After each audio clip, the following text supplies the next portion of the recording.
Good afternoon.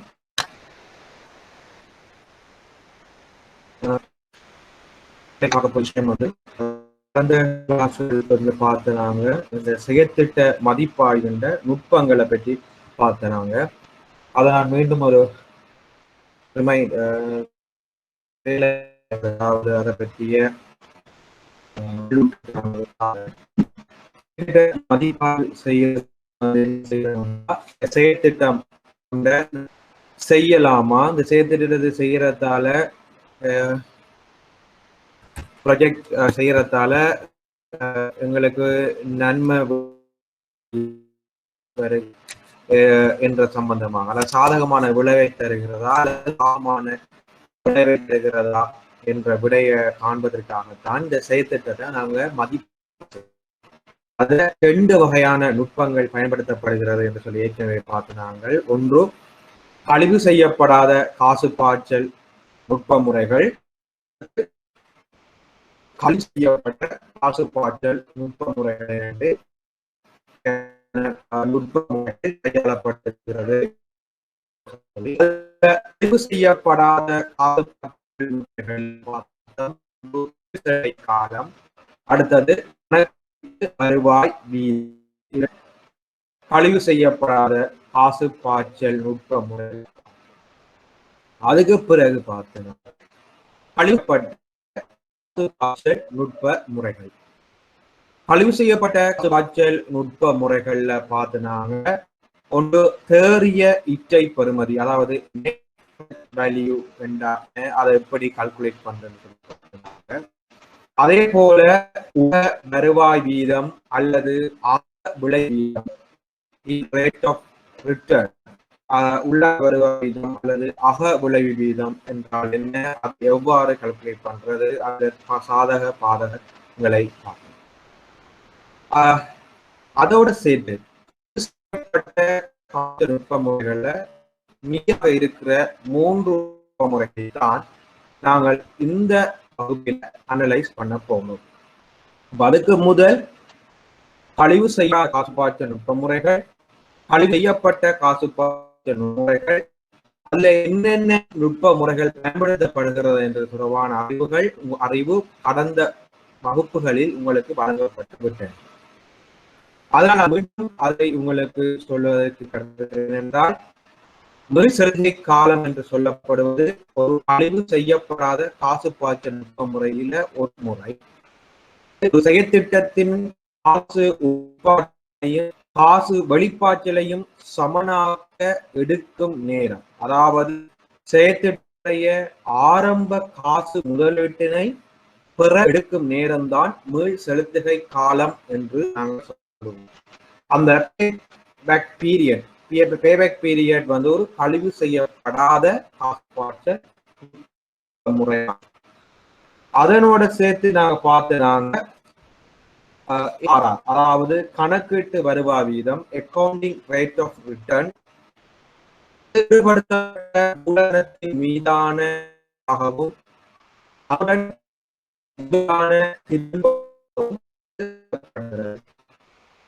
இவ்வீதமானது முதலிடப்பட்ட தொகை மீதான காட்டுகள் என்று சொல்லியும் நாங்கள் பார்த்தோம். அப்போ ஒரு பேபேக் பீரியட், அதாவது பேபேக் பீரியட் என்று சொல்லப்படுகின்ற மீள் செலுத்துகை காலம் என்றால் என்ன, அது எவ்வாறு அந்த செயற்திட்டா இல்லையா என்பதை தீர்மானிக்கிறது என்ற சம்பந்தமாகவும் கடந்த சில முக்கியமான ஒரு முக்கிய விஷயம் என்னென்றால் இந்த அனலைஸ் பண்ணி எந்த அடிப்படையில நமக்கு கட்டாயம் தேவை. அதுலதான் மீள் செலுத்துகை காலத்துக்கான தீர்மான விதியாக நாங்கள் 3 வகையாக நாங்கள் கழிக்கலாம். ஒன்று ஒரு செயற்திட்டத்தினை மட்டும் மதிப்பிடல், அடுத்தது ஒரு தன்னிச்சையான செயற்திட்டத்தை மட்டும் மதிப்பிடல், அடுத்தது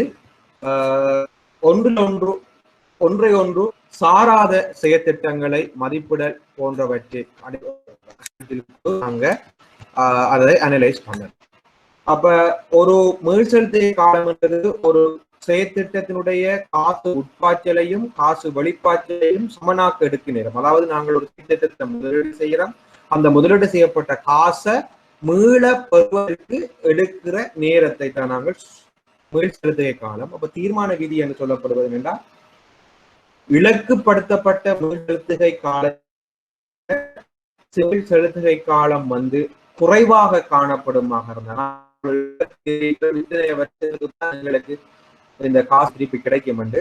ஆனால் இந்த பேபேக் பீரியட் கால்குலேஷன் மூலம் நுட்ப முறை மூலம் எங்களுக்கு கிடைக்கிற அந்த செயற்திட்டத்தை மீள் செலுத்திய காலம் குறைவாக இருந்தால் நாங்கள் அந்த செயற்திட்டத்தை ஏற்றுக்கொள்வோம். அதே மாதிரி ஒன்றிலொன்று சாராத செயற்திட்டத்தை பார்க்கும் பொழுது இலக்குப்படுத்தத்தை விட்ட குறைவான மீள் செலுத்துகை காலத்தை உடைய செயற்திட்டங்கள் எல்லாத்தையும், அதாவது ஒன்றிலே அதாவது தன்னிச்சையான செயற்திட்டங்களை நாங்கள் மதிப்பீடு செய்கின்ற போது இலக்குப்படுத்தப்பட்ட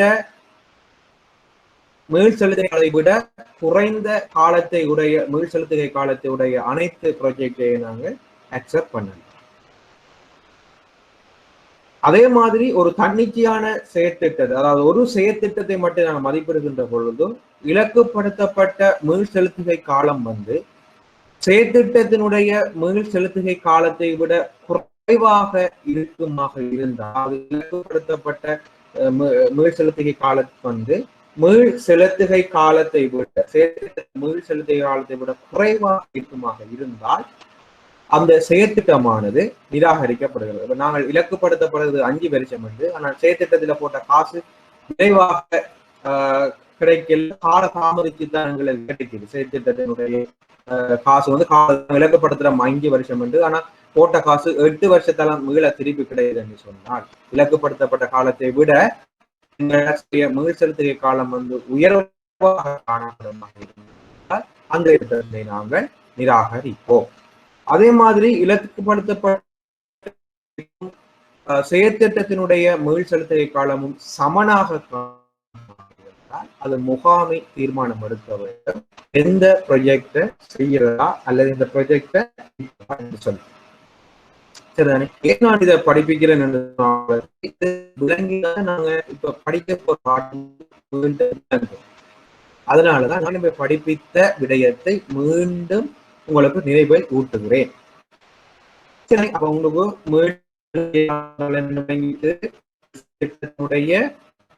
காசு பாய்ச்சலையும் காசு வெளிப்பாய்ச்சலையும் சமன்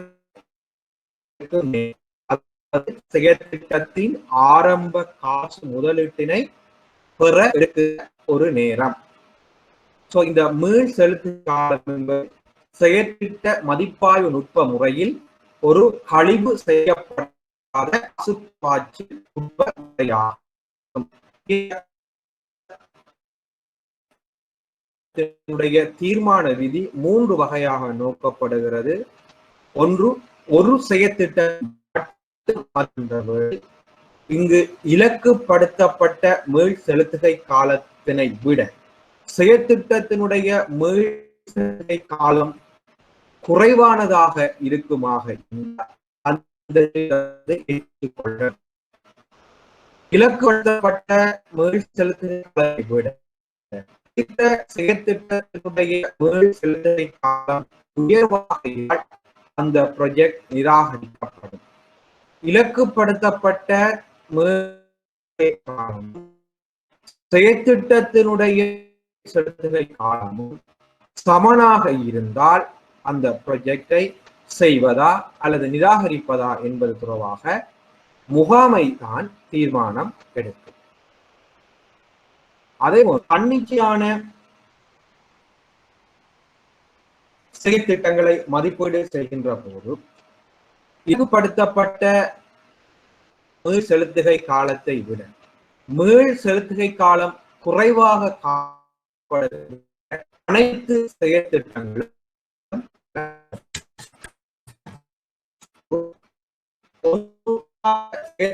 மதிப்பீடு செய்கின்ற போது குறுகிய மீள் செலுத்துகை காலத்து செய்யப்படும். இலக்குப்படுத்தப்பட்ட காலத்தை குறைவாக காணப்படும். அதாவது மதிப்பீடு செய்கின்றது. இலக்குப்படுத்தப்பட்ட மீள் செலுத்துகை காலத்தை விட குறைவான செயற்திட்ட மீள் செலுத்துகை கொண்டிருக்கிற செயற்திட்டங்கள்ல எது குறைவான காலத்தினை கொண்டிருக்கிறதோ அந்த ப்ராஜெக்ட் அனுப்பப்படும். நோமலா எங்களுக்கு நான் போட்ட முதலீட்ட காலம் குறைவாக இருக்குமா இருந்தால் அதனாலதான் இந்த தீர்மான விதி 3ஆக இருக்கிறது. சரி, இது நாங்கள் ஆல்ரெடி படித்து விட்டோம்.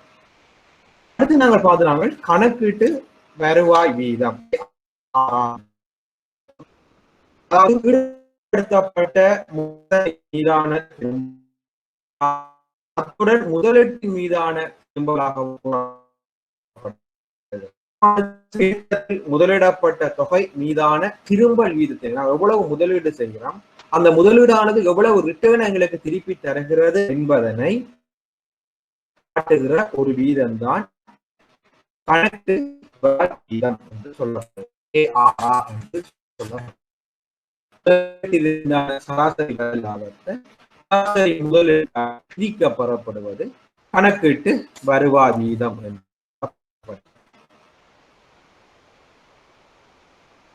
இதிலேயும் நாங்கள் தீர்மான விதியாக 3 வகையான விதிகளை நாங்கள் கணிப்பிடலாம். 3 வகையான விதி எங்களுக்கு, அதாவது ஒரு செயற்திட்ட மதிப்பிடுதல், தன்னிச்சையான செயற்திட்டத்தை மதிப்பிடுதல், ஒன்றில் ஒன்று சாராத செயற்திட்டத்தை மதிப்பிடுதல்.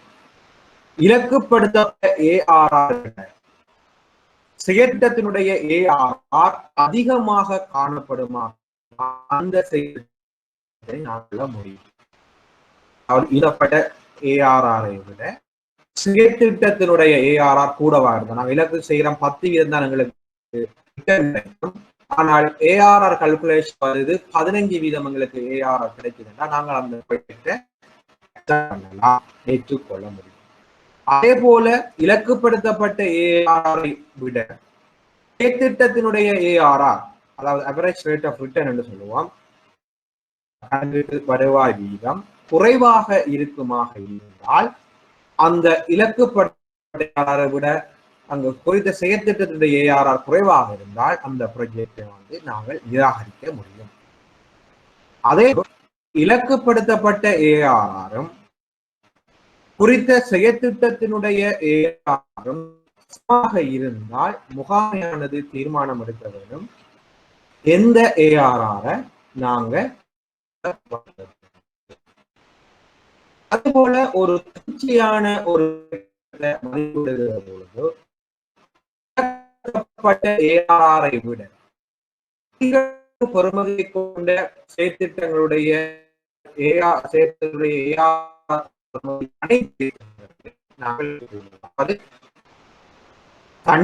மதிப்பிடுகின்ற பொழுது இலக்குப்படுத்தப்பட்ட ARR, அதாவது இவ்வளவுதான் எங்களுக்கு இலக்கு 10% தான் ரிட்டர்ன் கிடைக்கும் நாங்கள் தீர்மானிக்கிறோம். அதை விட கூடுதலான ARR எந்த ப்ராஜெக்ட்ல வருகிறதோ நாங்கள் ஏற்றுக்கொள்ள முடியும்.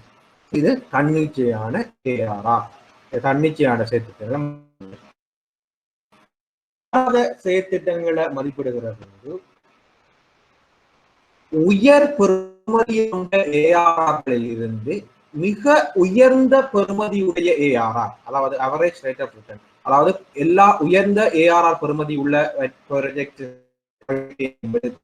அதுல எந்த ப்ராஜெக்ட் உயர்ந்த அளவிலான ARR அந்த ப்ராஜெக்டை நாங்க அக்செப்ட் பண்ண முடியும். சோ அதுதான் ARR. சோ கவனித்துக் கொள்ளுங்க, கழிவு செய்யப்படாத நுட்ப முறைகளில மீள் செலுத்துகை காலம் என்றால் என்ன, அதை மதிப்பீடு செய்தல், அதனுடைய தீர்மான விதி என்ன என்று சொல்லி பார்ப்போம்.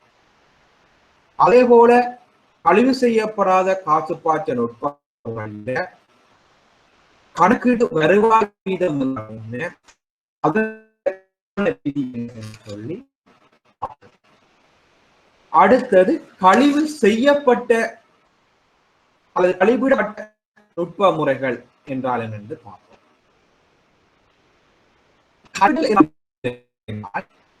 தற்போதைய முதலீடு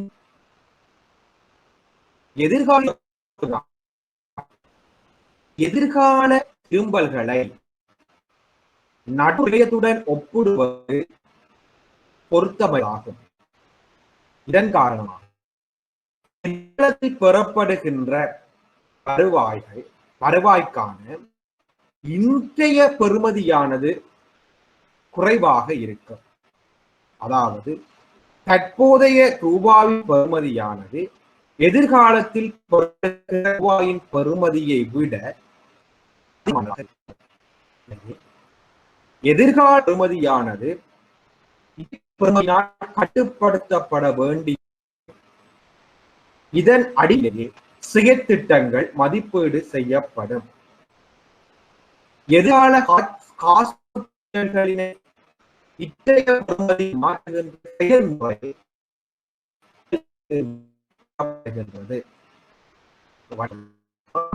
தற்போதைய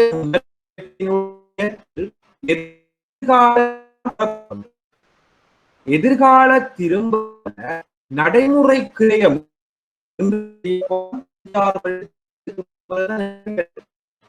அதையும் இன்றைக்கு முதலீடு செய்கிறதை நாங்கள் ஒப்பிடுவது பொருத்தமற்றதா.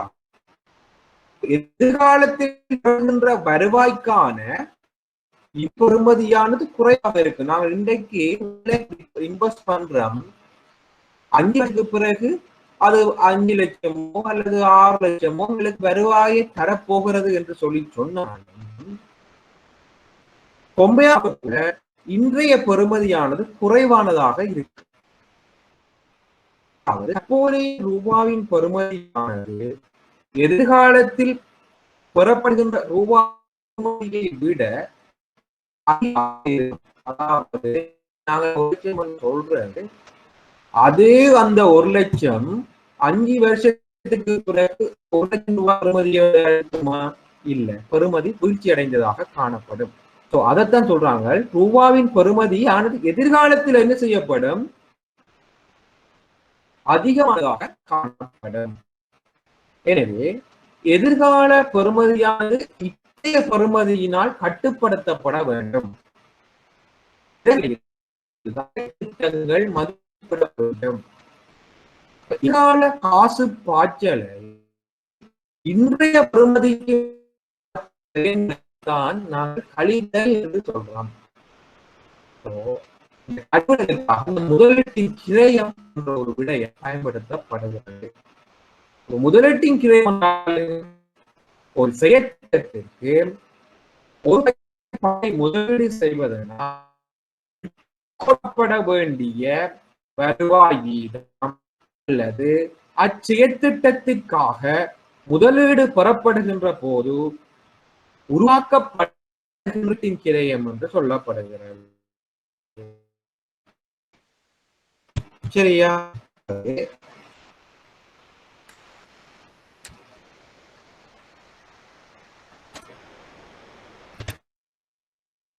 கழிவிடல் என்றால் என்ன?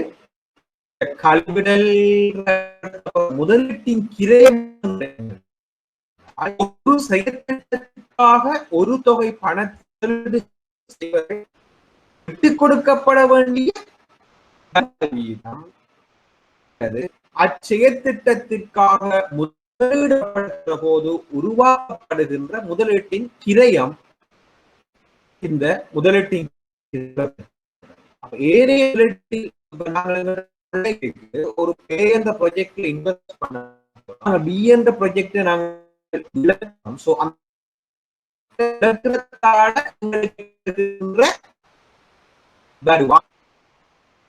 என்ற ப்ராஜெக்ட் செஞ்சிருந்தா இவ்வளவு வருமானம் பெறும். அந்த வருமானத்தை செய்யறோம். இழக்கப்படுற வருவாய் இழப்பு. அதே மாதிரி வங்கியிலிருந்து நாங்கள் இந்த ப்ராஜெக்டுக்காக கடனை பெற்றிருப்போம். சோ அந்த கடனுக்கு செலுத்துகிற வட்டி முதலீட்டின்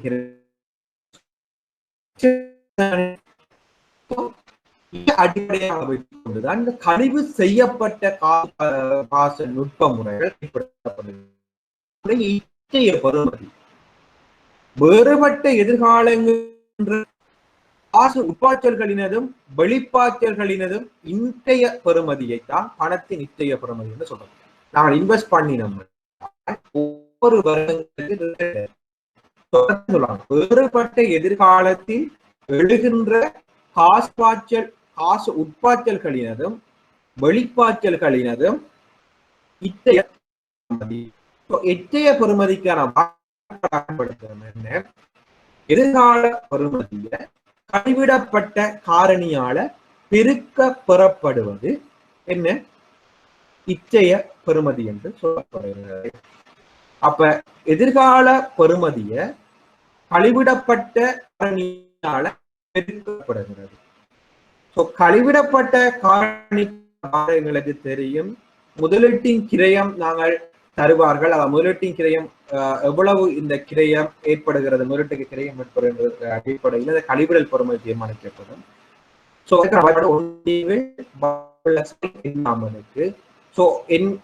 R என்பது கழிவிடல் வீதம், 1/1 R எண்ணாம் அடுக்கு என்பது ஒவ்வொரு ஆண்டு வருடங்களின் எண்ணிக்கை கருதப்படுகிறது.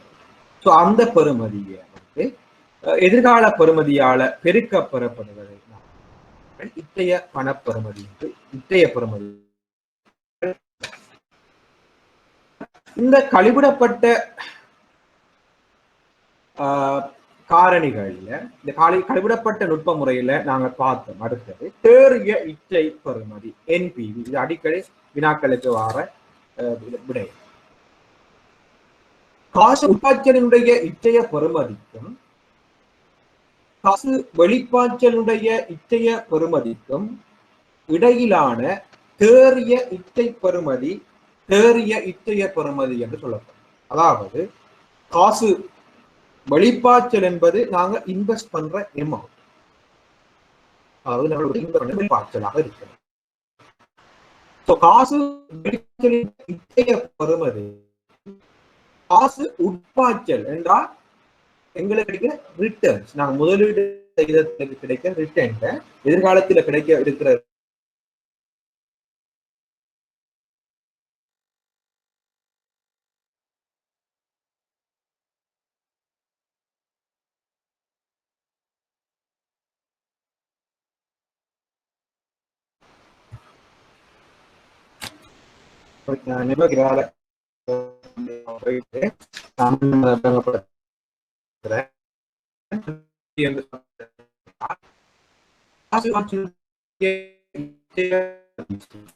வெளிப்பாய்ச்சலுடைய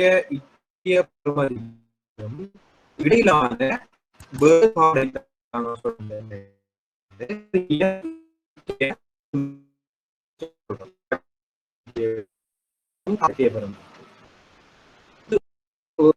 உட்பாய்ச்சலின் இன்றைய பெறுமதியிலிருந்து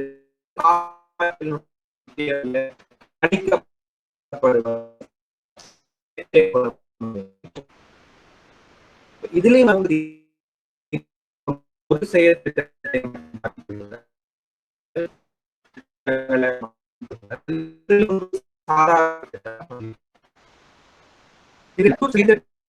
மட்டும் மதிப்பீடு விட அதிகமானதாக இருந்தால், அதாவது காசு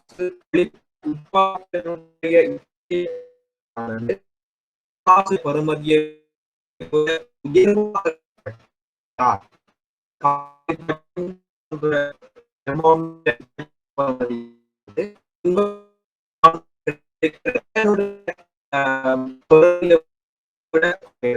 அல்லது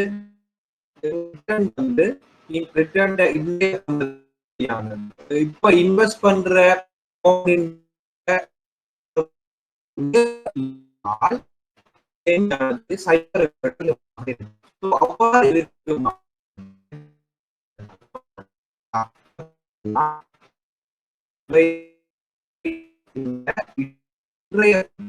அந்த முதலீடு திரும்பல்களுடைய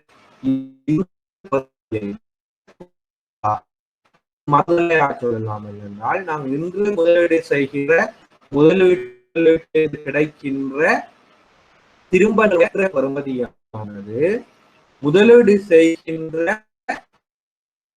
பணத்தினது இன்றைய பெறுமதியை விட உயர்வானதாக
என்னால் நெட்வொர்க்ல திருப்பி திருப்பி இரவு வாரப்படினால அதை கண்டினியூ பண்ண முடியாம இருக்கிறது. சரி, ஸ்டார்ட் பண்ணுவோம். ஓகே,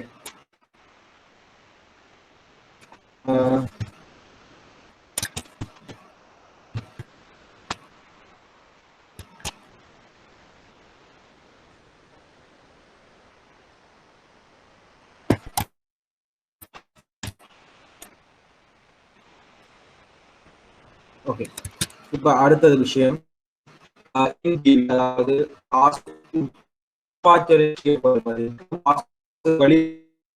இடையிலான வேறுபாடு நாங்கள் என்பிவி சொல்றோம். என்பிவி ஆனது 0 விட அதிகம் கொள்ளலாம் என்று சொல்லுவோம். ஏன் அந்த ப்ராஜெக்ட் ஏற்றிக் கொள்ளுகிறோம் என்றால், காசு உட்பாய்ச்சலினுடைய, அதாவது நாங்கள் ப்ராஜெக்ட் முதலீடு செய்யறோம், முதலீடு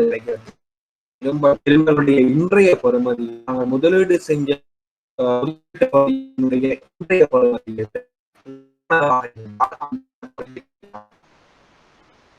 அதே போல என்பிவி 0 குறைவானதாக இருந்தால் அந்த ப்ராஜெக்ட் நிராகரிக்கிறோம்.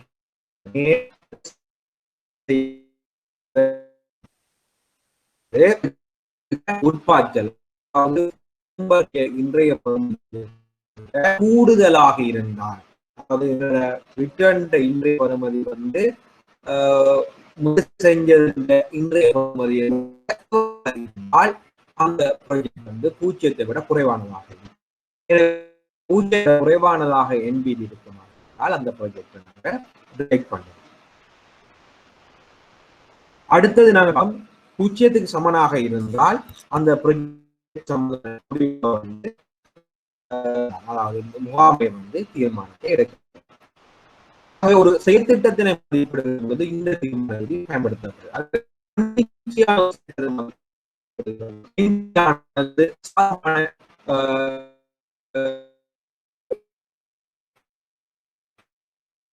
சாத நாங்க அதை ஏற்றுக்கொள்ள முடியும். அதே போல ஒன்றில் ஒன்று சாராத செயற்திட்டத்தை மதிப்பிடுவது சாதகமான பெறுமதியை கொண்ட, அதாவது பூஜ்ஜியத்தை விட உயர்ந்த பெறுமதியை கொண்ட என்பிவிகள்ல உயர்ந்த சாதகமான பெறுமதியை எந்த ப்ராஜெக்ட் கொண்டிருக்கிறதோ அந்த ப்ராஜெக்டை நாங்க அக்செப்ட் பண்ணுவோம். இது என்பிவி.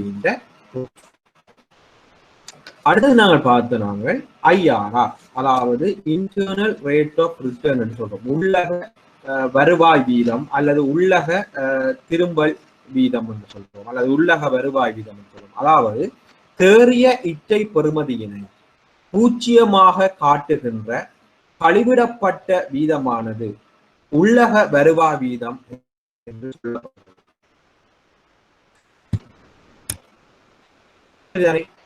அதாவது தேறிய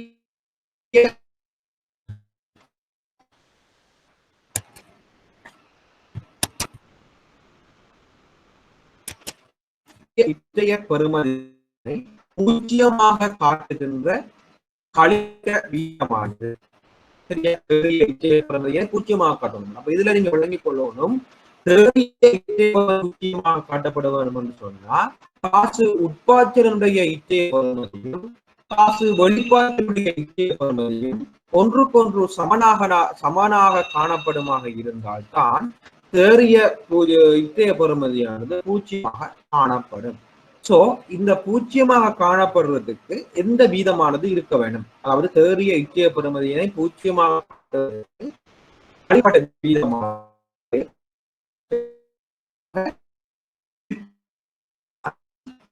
இந்த வருவாய் வீதம். இதை நாங்கள் எவ்வாறு தீர்மான விதிக்குள்ள கொண்டு வரோம் சொன்னா, இந்த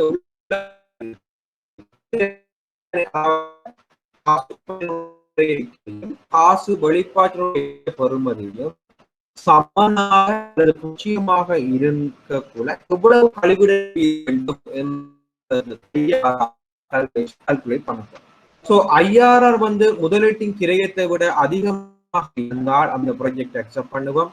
முதலீட்டின் கிரயத்தை விட ஐஆர்ஆர் குறைவாக இருந்தால் அந்த நிராகரிப்போம். சரியா? ஏன் முதலீட்டின் கிரயத்தை ஐஆர்ஆர் வந்து கூடுதலாக இருந்தால் ஏன் எங்களுக்கு வந்து கழிவிடல் வீதம், அதாவது முதலீட்டின் கிரயத்தை விட கழிவிடல் வீதம் வந்து கால்குலேட் பண்ண போற கழிவிடல் வீதம் வந்து கூடுதலாக ஐஆர்ஆர் வந்து இன்டர்னல் ரிட்டர்ன் வந்து குறைவாக இருந்தால் சமனாக இருந்தால் முதலீட்டு தீர்மானத்தை எடுப்போம். அதே போல ஐஆர்ஆர் வந்து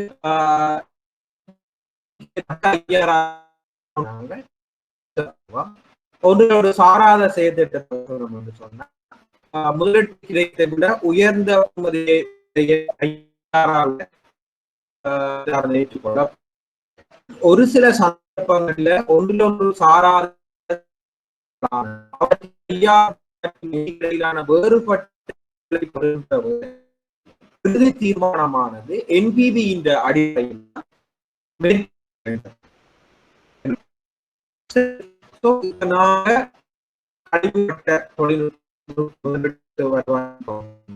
கழிவு செய்யப்படாத முறைகள்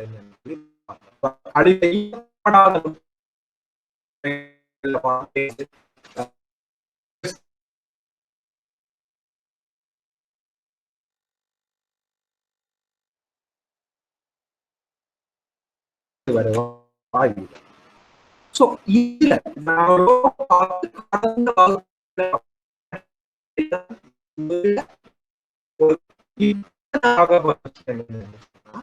பதிவு செய்யப்பட்ட காசு பாய்ச்சல் நுட்ப முறைகள்ல மூன்றாவது நுட்ப முறையாக இருக்கிற பதிவு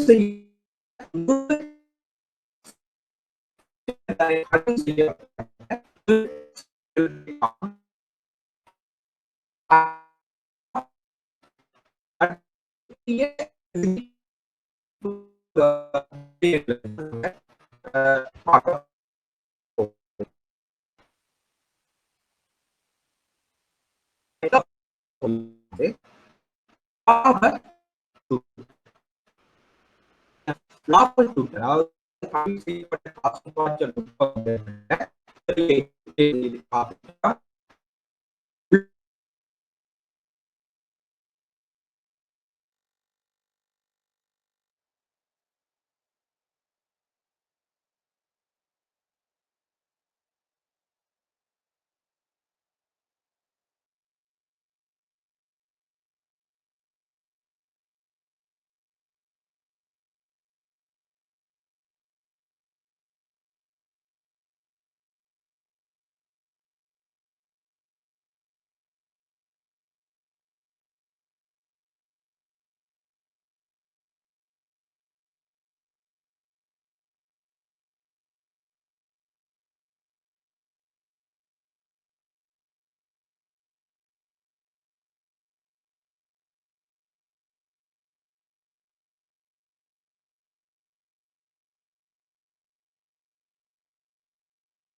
கண்டினியூ பண்ண இயலாம போயிட்டு இந்த நெட்வொர்க் வாரபடியினால காய்ச்சி கொண்டதுக்குள்ள இடையில ஸ்டார்ட் பண்ண மீண்டும்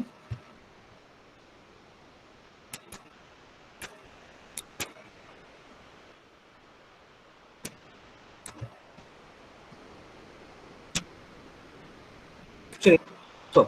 கழிவிடப்பட்ட செய்யப்பட்ட காட்சி நுட்ப முறைகளை பார்த்துட்டோம். செய்யப்பட்ட நுட்ப முறைகள்ல பார்த்து நாங்கள் உள்ளக வருவா வீதம் அல்லது அக விளைவு வீதம் என்று சொல்லி பார்த்தோம். இப்போ லாப சுற்றல். லாப சுற்றல் என்று சொல்லப்படுவது என்னென்றால் இவ்விகிதமானது வியாபாரத்தின் முதலீட்டின் எதிர்கால காசு உட்பாய்ச்சலின் காட்டுகின்றது. அதாவது எதிர்கால இன்றைக்கு முதலீடு செய்கிறோம். இந்த முதலீடு செய்கின்ற எதிர்கால காசு உட்பாய்ச்சலங்கள் கிடைக்கும் தானே நாங்கள் முதலீடு போகிறது. அந்த உழைப்பாளர்களுக்கு உள்ளுக்கு காசு வரப்போவது லாபமாக இன்றைய பெறுமதியினை காட்டுகிறது. இது பட்டலுக்காக அதிகம் பயன்படுத்தப்படுகிறது. சரி, அப்ப எந்த ப்ராஜெக்ட்ல நாங்க தரக்கூடிய ப்ராஜெக்ட் எது குறைவான அதற்காகத்தான் இந்த லாபச்சூட்டம் லாபச்சூட்டம்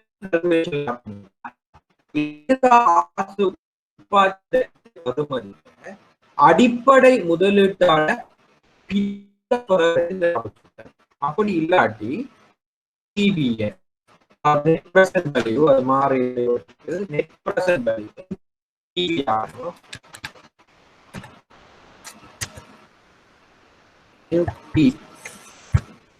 net present value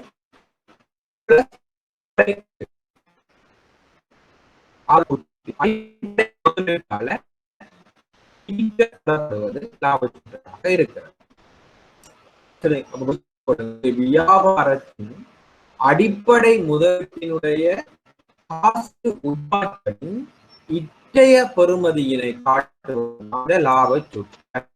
அப்ப இந்த லாபச்சூட்டலை வச்சு செயற்திட்டத்தினை படுத்துவதற்கு பயன்படுத்த முடியும் என்றால் இந்த ப்ராஃபிட்டபிலிட்டி இண்டெக்ஸ் PI இண்டெக்ஸ் வந்து நாங்க ஒன்றை விட கூடுதலாக இருந்தால் அந்த செயற்திட்டத்தை நாங்க என்ன செய்யலாம், ஏற்றுக்கொள்ள முடியும்.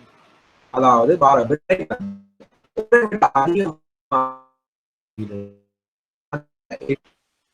குறைவாக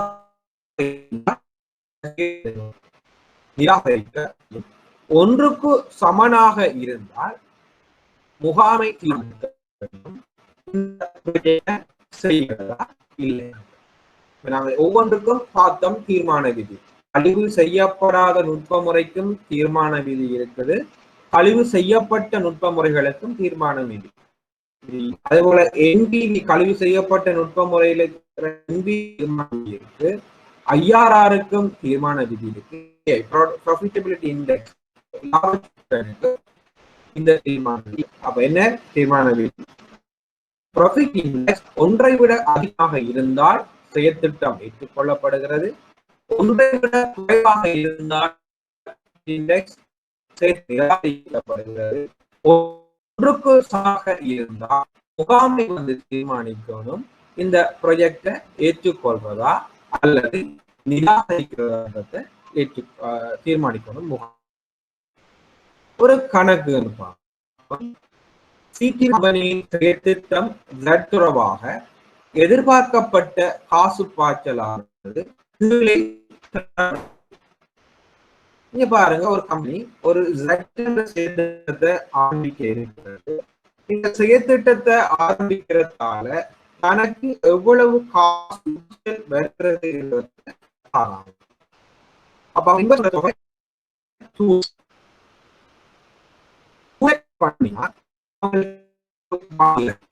அவங்கள ஃபர்ஸ்ட் இயர்ல வந்து கிடைக்க போற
சாரி, தொடர்ச்சியா அந்த நெட்வொர்க் எரரால கண்டினியூ இப்ப லாபச்சுட்டன் சம்பந்தமா படித்து கொண்டு இந்த அடிப்படை முதலீட்டின் எதிர்கால காசு உட்பாய்ச்சறிந்த இன்றைய பெறுமதியை காட்டுது. இச்செயற்திட்டம் படுத்துறதுக்காகத்தான் பயன்படுத்தப்படுது. ஸோ இந்த லாபச்சுட்டனை வந்து எப்படி நாங்க கால்குலேட் பண்றோம்?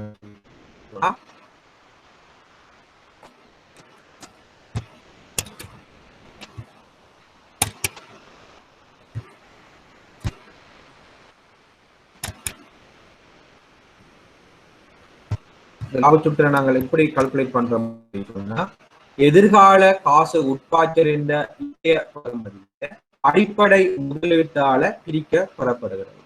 அல்லது என்னென்னு சொல்றோம், என்பிவிய அடிப்படை முதலீட்டோட கூட்டி அது அடிப்படை முதலீட்டால பிரிக்க பெறப்படுகிறது. சரிதானே? சோ இதுக்கான தீர்மான விதி சொன்னோம். இலாபச்சுட்டன் வந்து ஒன்றை விட அதிகமாக இருந்தால் அந்த செயற்திட்டமானது ஏற்றுக்கொள்ளப்படுகிறது. ஒன்றை விட குறைவாக இருந்தால் அந்த செயற்திட்டம் வந்து ஒன்றுக்கு சமனாக இருந்தால் தீர்மானத்துக்கு ஏற்ப அந்த செயற்திட்டத்தினை ஏற்றுக்கொள்வதா அல்லது நிராகரிக்கிறதா என்ற தீர்மானம் எடுக்கப்படுகிறது. இந்த எவ்வாறு கால்குலேட் பண்ணப்படுகிறது என்பதை பார்ப்போம். இப்ப சிடிவி கம்பெனியின் செயற்திட்டம் செட் தொடர்பாக எதிர்பார்க்கப்பட்ட காசு பாய்ச்சலானது கீழே தரப்படுகிறது. இப்ப இந்த சிடிவி கம்பெனி வந்து 2 லட்சம் ரூபாயை இன்வெஸ்ட் பண்ணுது. எந்த ப்ராஜெக்டுக்கு? செட் என்ற ப்ராஜெக்டுக்கு இன்வெஸ்ட் பண்ணுது. இந்த செட் என்ற ப்ராஜெக்டுக்கு இன்வெஸ்ட் பண்றதால அவர் ஃபர்ஸ்ட் இயர்ல கிடைக்கிற காசு பாய்ச்சல் உட்பாயுது 20,000 ரூபாய். செகண்ட் இயர் 7,000 ரூபாய் ரிட்டர்ன் கிடைக்குது.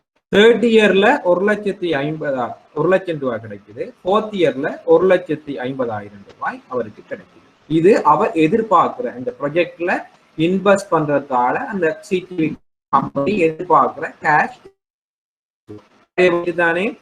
ரைட். அப்போ ஒரு சிடிவி கம்பெனி இன்வெஸ்ட் பண்ண போகுது, ஸ்டார்ட் பண்ண போகுது, அதுக்கு 2 lakhs இன்வெஸ்ட் பண்ண போகுது. இதை இன்வெஸ்ட் பண்றதால அந்த ரிட்டர்ன் ஃபர்ஸ்ட் இயர்ல 20,000 கிடைக்குது, செகண்ட் இயர்ல 80,000 கிடைக்குது, தேர்ட் இயர்ல 100,000 கிடைக்குது, ஃபோர்த் இயர்ல 150,000 கிடைக்குது.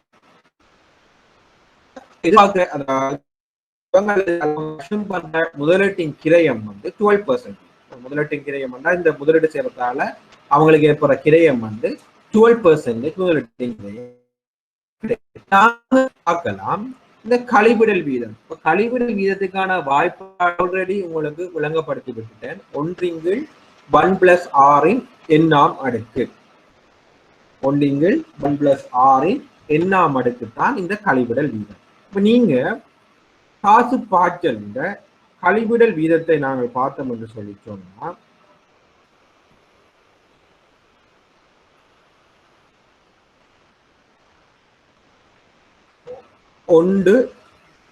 கழிவிடல் வீதம் 0ஆம் ஆண்டுக்கு வந்து 1 தான் எங்களுக்கு கழிவிடல் வீதமாக இருக்கிறது. 12% முதலீட்டின் கிரயமாக இருந்தாலும் கழிவுறுமதி வந்து 1ஆக தான் இருக்கு. ஸோ அதனால 1 lakh 2 lakhs அப்படியே எங்களுக்கு கழிவுல பெறுமதியும் -2 lakhs ஆக வரப்போகுது. அதே போன்று ஃபர்ஸ்ட் இயருக்கு நாங்க பார்த்தோம்னா 1 + 12 வீதம் சொல்லக்கூட 0.12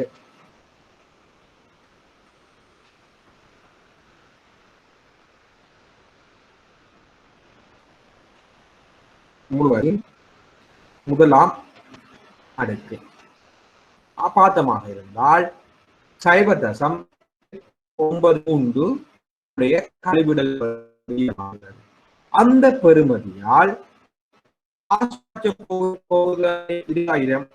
அதை நாங்கள் பிரிக்கணுமாக இருந்தால், அதாவது நாங்கள் எதிர்பார்க்கிறோம் ஃபர்ஸ்ட் இயர்ல முதலாவது வருஷம் 20,000 ரூபாய்களுக்கு கிடைக்கும். அந்த 20,000 முதலாவது வருஷம் கிடைக்குமான இன்றைக்கு அதன் எவ்வளவு என்று பார்க்கிறோம். இந்த கால்குலேஷன் இதெல்லாம் நான் படிச்சுட்டேன். பார்த்தமாக இருந்தால் 17,800 சரிதானே. அதே போன்று இரண்டாவது இடத்துக்கு பார்த்தோம் என்றால் கழிவிட வீதம்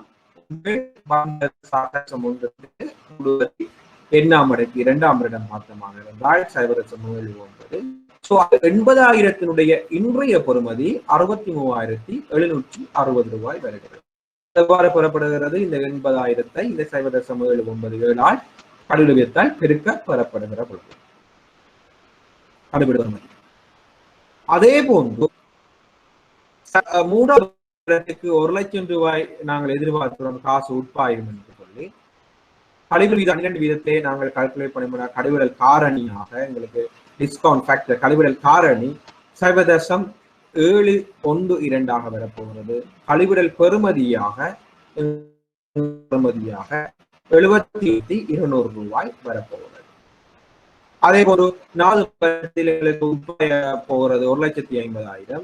அதனுடைய கழிவிடல் காரணி 0.63 இருக்கிறது. அதே போன்று கழிவிடல் பெறுமதியாக 95,400 ரூபாய் இருக்கிறது. ஆக மொத்தத்தில் எங்கள் 2 லட்சம் ரூபாய் நாங்கள் முதலீடு செய்தால் 4 வருடத்திலும் எங்களுக்கு போகின்ற பெறுமதி தரப்பட்டிருக்கிறது. பாத்தீங்கள் என்று சொன்னால் நாங்கள் எதிர்பார்க்கிறோம் 2 லட்சம் ரூபாய் நாங்கள் இன்றைக்கு இன்வெஸ்ட் பண்ணினால் கிட்டத்தட்ட 2 லட்சம் 3,50,000 ரூபாய் 4 வருஷத்துக்கு மொத்தமாக உட்பாயும். அதாவது 4 வருடங்கள், அதாவது முதலாவது வருடம் 20,000, 2வது வருடத்தில் 80,000, 3வது வருடத்தில் 1,00,000, 4வது 4 வருடத்துல எங்களுக்கு உள்ளூர் உட்பாய போகுது. ஆனா எங்களுக்கு அந்த 3,50,000 இன்றைய பெறுமதி எவ்வளவு? அந்த 3,50,000 இன்றைய பெறுமதி எவ்வளவு வந்து தெரியும். நாங்க ஏற்கனவே படிப்பித்த நான் உங்களுக்கு NPV காசு உட்பாய்ச்சலுடைய இன்றைய பெறுமதிக்கும் காசு வெளிப்பாய்ச்சலுடைய இன்றைய பெறுமதிக்கும் இடையிலான வித்தியாசத்தை தான் நாங்கள் இன்றைய பெறுமதி பணத்தினுடைய இச்சைய பெறுமதி தேறிய பெறுமதி என்று சொல்றோம். அப்ப தேறிய இச்சைய பெறுமதி வந்து என்ன? காசு உட்பாய்ச்சலுடைய இச்சைய பெறுமதியை விட காசு வெளிப்பாய்ச்சலுடைய இச்சைய பெறுமதி அந்த ப்ராஜெக்டை நாங்கள் ஏற்றுக்கொள்ள முடியும். ஆகவே இந்த கணக்குல பாத்தீங்கன்னு சொல்லி சொன்னால் காசு வெளிப்பாய்ச்சலுடைய இச்சைய பெறுமதி 2 lakhs, உட்பாய்ச்சலுடைய இச்சைய பெறுமதி பாத்தீங்கன்னா முதலாவது வருடம் 17,860, 2வது வருடம் 63,760, 3வது வருடம் 71,200, 4வது வருடம் 95,400. மொத்தமாக 2,40,220 ரூபாய் இந்த எதிர்பார்க்கப்பட்ட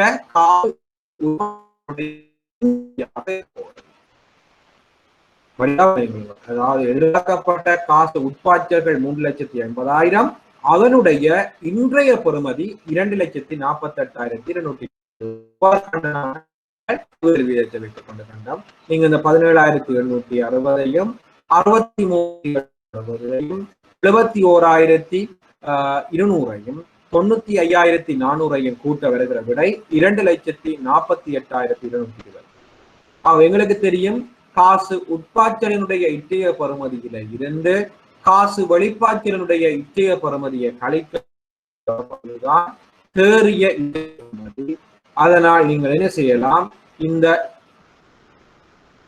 2 லட்சம் ரூபாயினை நீங்கள் இந்த காசு உட்பாய்ச்சலிய பெறுமதி கழித்தீர்களாக இருந்தால் எங்களுக்கு வருகிற 48,220 ரூபாய், அதாவது 48,220 ரூபாய் பிளஸ் இந்த லாபச்சுட்டன் இந்த நெட் தேறிய இச்சைய பெறுமதி எங்களுக்கு கிடைக்க போகும். ஸோ வந்து நாங்கள் இந்த ப்ராஜெக்டை செய்யலாம் என்ற ஃபண்டமெண்டல் ஐடியாவை எடுக்கிறோம்.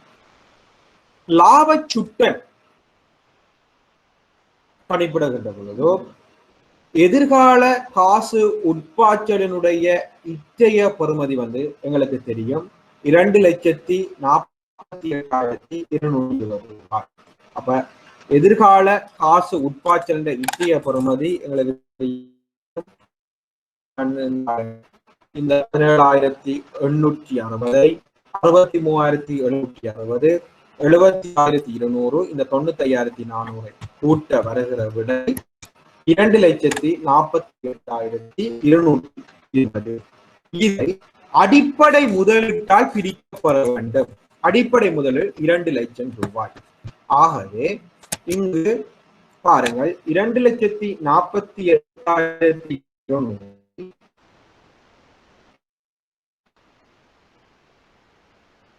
2,48,220 10 லட்சத்தினால் பிரிக்கப்படுவதும் போதோ காணப்படுகிறது 1.2411 கிடைக்கிறது.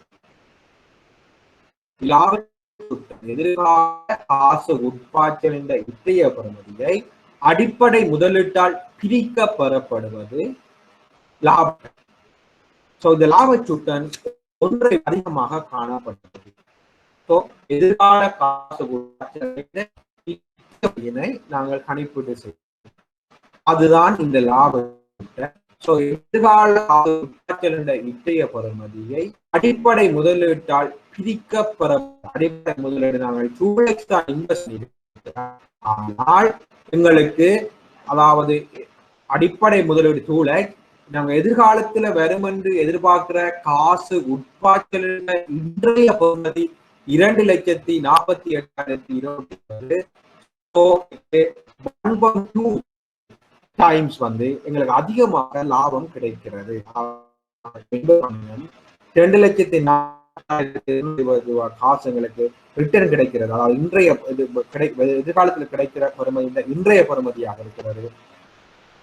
உங்களுக்கு முதலீட்டை விட 1.2411 தடவைகள் அதிகமான நிச்சய பெறுமதி எங்களுக்கு முதலீட்டிலிருந்து வருமானமாக கிடைக்க இருக்கிறது. ஆகவே ப்ராஃபிட் ஒன்றை விட அதிகமாக இருப்பதனால் இந்த ப்ராஜெக்டை ஏற்றுக்கொள்ள முடியும். அல்லது நாங்கள் மத்திய சம்பாதியில பிரதியீடு செய்வோமாக இருந்தால் என்பிவி சக அடிப்படை முதலீடு, அதை அடிப்படை முதலீட்டால் நாங்கள் பிரித்தால் அதே என்பிவி நாங்கள் பார்ப்போம். என்பிவி என்பது மாற்றப்பட வேண்டும். என்பிவி சக அடிப்படை முதலீடு அடிப்படை முதலீட்டால் பிரித்தால் அப்ப 40 என்பிவி எங்களுக்கு தெரியும் 48,000 என்பிவி நாங்கள் கால்குலேட் பண்ணியிருந்தோம். 48,220. இந்த 48,220 அடிப்படை முதலீடு 2 லட்சம். ஆகவே 2,48,000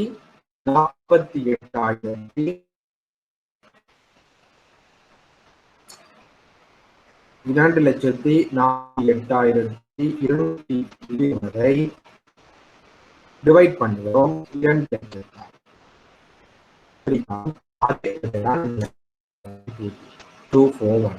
இதுல என்ன மீனிங் என்றா நாங்க முதலீடு செய்கிற அதாவது காசு உட்பாய்ச்சல் இன்றைய பெறுமதியும் அந்த எதிர்பார்க்கின்ற உட்பாய்ச்சலின் இன்றைய பெறுமதியும் ஒப்பீடு செய்யும்.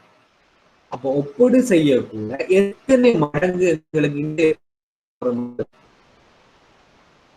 லாபத்தை கால்குலேட் பண்றோம்.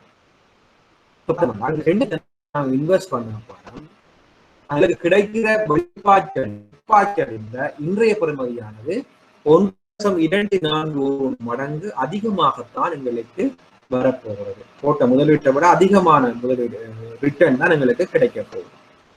அதைத்தான் லாபச்சுட்டன் என்று நாங்கள் என்ன செய்யலாம் சரிதானே. மீள் கழிவிடப்பட்ட மீள் செலுத்துகை காலம். இப்ப நாங்க முதல் பார்த்தோம் கழிவு செய்யப்படாத நுட்ப முறைகளில ஒரு மீள் செலுத்துகை காலம். அதாவது என்ன சொல்லி பார்த்தோம், காசு உட்பாய்ச்சலும் வெளிப்பாய்ச்சலும் சமனாக்க எடுக்கின்ற காலம் நாங்க சொன்னோம் மீள் செலுத்துகை காலம் அப்படி என்று சொல்லி சொன்னோம். அதாவது காசு உட்பாய்ச்சலும் காசு வெளிப்பாய்ச்சலும் சமனாக எடுக்கும் காலம் அல்லது செயற்திட்டத்தின் ஆரம்ப காசு முதலீட்டினை பெற எடுக்கும் காலம் சொல்லி செய்யப்படாத காசு உட்பாய்ச்சலும் வெளிப்பாய்ச்சல் சமனாக்க இருக்கிற காலம், அதாவது சமனாக்க எடுக்கும் நேரம் கழிவிடப்படாத மீள் செலுத்துகை காலம் என்று சொல்லி அது நாங்கள் விதிகளை பார்த்தோம். ஒன்று என்ன, இலக்குப்படுத்தப்பட்ட செலுத்துகை காலம் குறைவானதாக இருந்தால் அந்த செயற்திட்டத்தினை நாங்கள் அக்செப்ட் பண்ணுவோம். அதே போல இலக்குப்படுத்தப்பட்ட செயற்திட்டத்தை விட செயற்திட்டத்தினுடைய மீள் செலுத்துகை காலம், இலக்குப்படுத்தப்பட்ட மீள் செலுத்துகை காலத்தை விட செயற்திட்டத்தினுடைய மீள் செலுத்துகை காலம் உயர்வாக இருந்தால் அந்த ப்ராஜெக்டை நிராகரிக்கும். இலக்குப்படுத்தப்பட்ட மீள் செலுத்துகை காலமும் ப்ராஜெக்டினுடைய மீள் செலுத்துகை காலமும் குறைவானதாக சமனாக இருந்தால் இதுல முகாமை தான் தீர்மானத்தை மேற்கொள்ளும். அதே போல ஒரு தன்னிச்சையான ஒரு செயற்திட்டத்தை மதிப்பிடக்குள்ள இலக்குப்படுத்தப்பட்ட மீள் செலுத்துகை காலத்தை விட செயற்திட்டத்தினுடைய மீள் செலுத்துகை காலம் குறைவாக காணப்பட்டால் அவ்வளவு ப்ராஜெக்டையும் நாங்கள் அக்செப்ட் பண்ணுவோம். அதே போன்று ஒன்றில் ஒன்று சாராத செயற்திட்டங்களை மதிப்பிடக்குள்ள இலக்குப்படுத்தப்பட்ட செயற்திட்டத்தை விட செயற்திட்டங்களுடைய மீள் செலுத்துகை காலம் குறைவானதாக இருக்கக்குள்ள எது மிக குறைவான மீள் செலுத்துகை காலத்தை கொண்டிருக்கிறதோ அந்த செயற்திட்டம் நாங்கள் அக்செப்ட் பண்ண.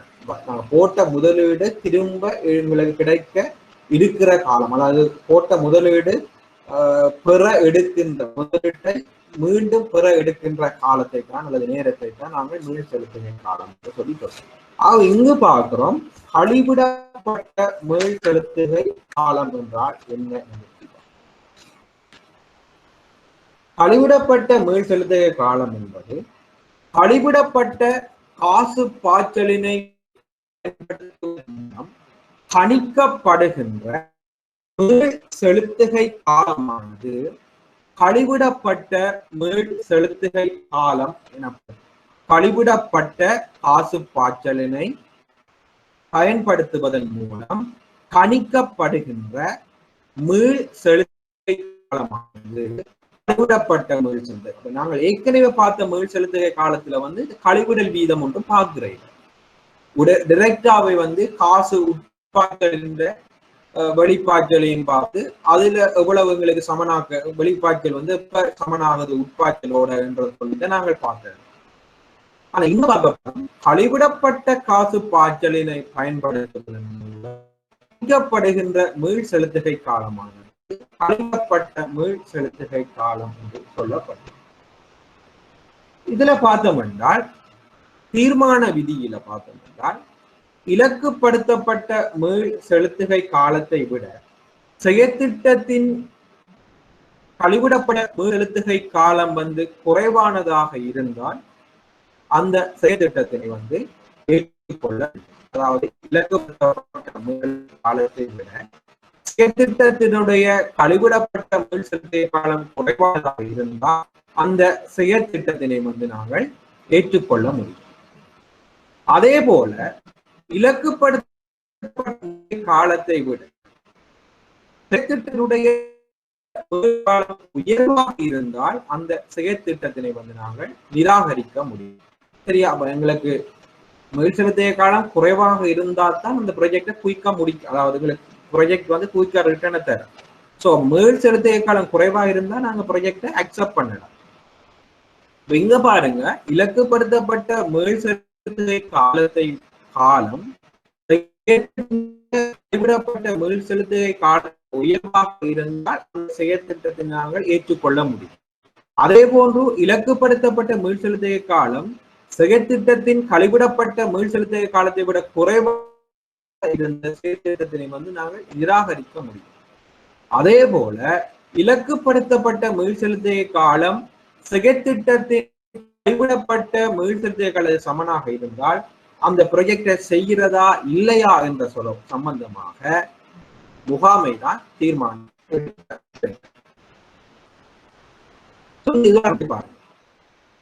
ஏபிசி கம்பெனி பின்வரும் காசு பாய்ச்சலூடாக செயற்திட்டத்தினை மதிப்பீடு செய்கிறது. அப்ப இந்த ஏபிசி கம்பெனி வந்து என்ன செய்யுது, 1,00,000 ரூபாயை முதலீடு செய்யுது. ஸோ இவங்க முதலீடு செஞ்சு 5 வருஷம் தனக்கு கிடைக்கிற ரிட்டர்னை பாக்குறாங்க. பாருங்க, 20,000, 15,000, 30,000. மூன்றாவது வருஷம், முதலாவது வருஷம் 20,000 கிடைக்கிறது, இரண்டாவது வருஷம் 15,000 கிடைக்கிறது, மூன்றாவது வருஷம் 30,000 கிடைக்கிறது, நான்காவது வருஷம் 45,000 கிடைக்கிறது, ஐந்தாவது வருஷம் 80,000 ரூபாய் உங்களுக்கு போட்டம் 1,00,000 ரூபாய் முதலீட்டு. ஸோ இந்த ப்ராஜெக்ட் இவங்க இழந்தாங்க 4 வருஷத்துல ஆண்கள் என்று 4 ஆண்டுகள்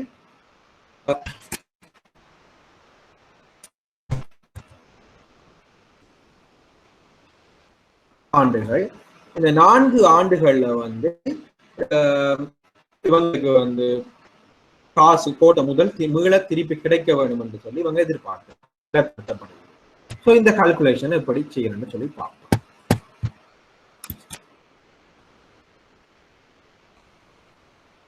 ஸோ இங்க பாருங்க, கழிவுகள் வீதம் எங்களுக்கு தரப்பட்டிருக்கு. ஸோ இந்த கழிவுடல் வீதழிவுடல் காணலாம். ஸோ பூச்சியத்துக்கு நாங்கள் தெரியும், எங்களுக்கு பூச்சியம் ஆண்டு முதலீடு செய்யப்படுற ஆண்டு முதலீடு தொகைக்கு வந்து காசு வழிபாய்ச்சலுக்கு எப்பவுமே வந்து கழிவுட வீதம் ஒன்றாகவே இருக்கும். ஸோ கழிவுட 1,00,000 ரூபாயாக இருக்கு. அதே போன்று முதலாவது வருடத்துக்கு நாங்கள் இந்த கழிவுடல் வீதம் பார்த்தோம் என்றால் அதுக்கான வாய்ப்பாடு தெரியும். 1/1+6 முழுவதும் எண்ணாம் அடுக்கு. ஸோ நாங்கள் இங்கே பார்த்தமாக இருந்தால்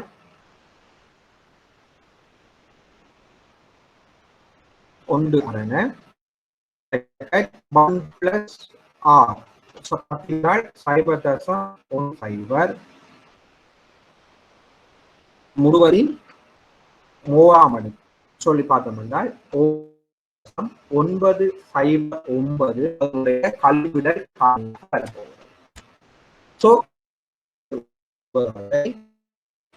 முதலாவது வருடம் 20,000 ரூபாய் கிடைக்க போகிறது. சோ அதனால கழிவுடல் வீதம் வந்து 909. அதனால இன்றைய பெறுமதி அந்த 20,000 இன்றைய பெறுமதி அந்த 20,000 0.909 பெருக்க பெறப்படுகிற 180 ரூபாய். சரிதானே? ஸோ பாருங்கள், காசு உட்பாய்ச்சல் 20,000 நாங்கள் முதலாவது வருடம் எதிர்பார்க்கிறோம். அதனுடைய இன்றைய பெறுமதி 18,180 ரூபாய் எங்களுக்கு இன்றைய பெறுமதியாக இருக்கிறது. இது நாங்கள் காசு உட்பாய எதிர்பார்க்கிறோம் 15,000. கழிவிடல் பெறுமதி 0.826 கழிவிடல் காரணி. கழிவிடல் பெறுமதி 8,390 ரூபாயாக இருக்கிறது. அதே போன்று மூன்றாயிரத்தில் 30,000 ரூபாய் காசு உட்பாய எதிர்பார்க்கப்படுகிறது. கழிவிடல் காரணி 0.751. கழிவிடல் பெறுமதி 22,530. அதே போன்று நான்காவது வருடத்தில் நாங்கள் காசு உட்பாயம் என்று எதிர்பார்க்கிறோம் 45,000. அதனுடைய கழிவிடல் காரணி 0.683.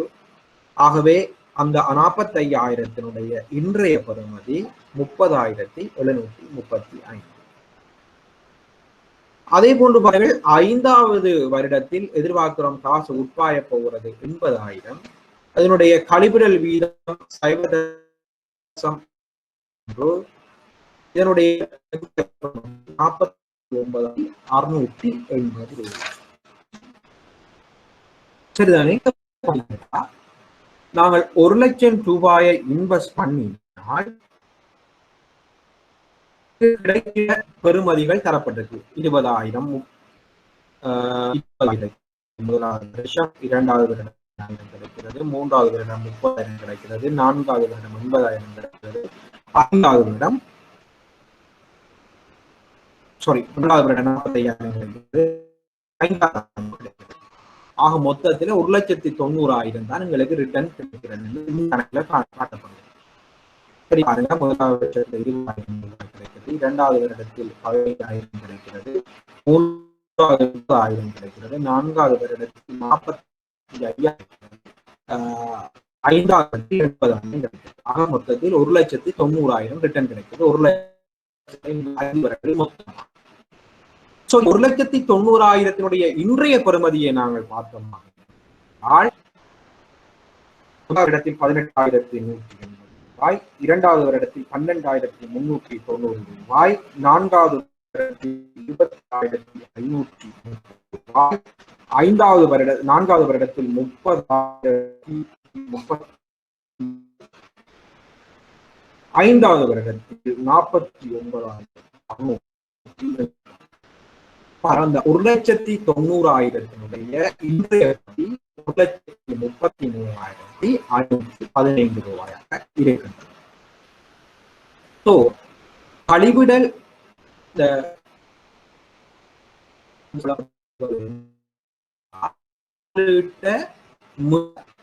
எடுக்கிறதுக்கு எடுக்க காலம் அல்லது காசு உட்பாய்ச்சலையும் காசு வெளிப்பாய்ச்சலையும் சமனாக்க எடுக்கின்ற காலம். ஏற்கனவே இந்த காலத்தை கால்குலேட் பண்றேன்னு சொல்லி அதே போன்ற அதே போன்ற முறையைத்தான் பயன்படுத்த போகிறோம். எவ்வாறு பயன்படுத்த போகிறோம்? கழிவிடல் காரணிப்படுத்திய காசு நாங்கள் 1,00,000 ரூபாய்க்கு 1,00,000 திரட்டிய காசு சாட்சி. அதே போன்று பாருங்கள், கழிவிடல் பெறுமதி முதலாவது வருடத்துக்கு 18,180 ரூபாய் பதிவு செய்யப்பட்ட காசு உட்பாடு. அவை திரட்டியப்பட்ட காசு இந்த 1,00,000 ரூபாயில இருந்து இந்த 18,180 கழித்தால் 81,820. சோ அவர்களுக்கு முதலாவது அவர்கள் பெற வேண்டி இருக்கிற காசு, அதாவது காசு வெளிப்பாய்ச்சலை சமனாக வேண்டி இருக்கிற தொகை வந்து 81,820. ஏனென்றால் முதலாவது வருடத்தில் 18,180 ரூபாய் உட்பாய்ந்து விட்டது. சோ இன்னும் உட்பாய வேண்டி இருக்கிறது 81,820 ரூபாய். சரியா? அவ்வாறு இல்லாவிட்டால் இச்சே பெறுமதியை கணக்கில் எடுக்காவிட்டோம் என்றால் 1,00,000 20,000 கழிச்சோம் என்று சொல்லி சொன்னால் 80,000 தான் இன்னும் உட்பாய வேண்டி இருக்கிறது. சரிதானே? சோ இது கழிவிட்ட காசு பாய்ச்சி நுட்ப முறையினால இந்த 1,00,000 18,180 81,820 ரூபாய் இன்னும் எங்களுக்கு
போனியா போனியா போனியா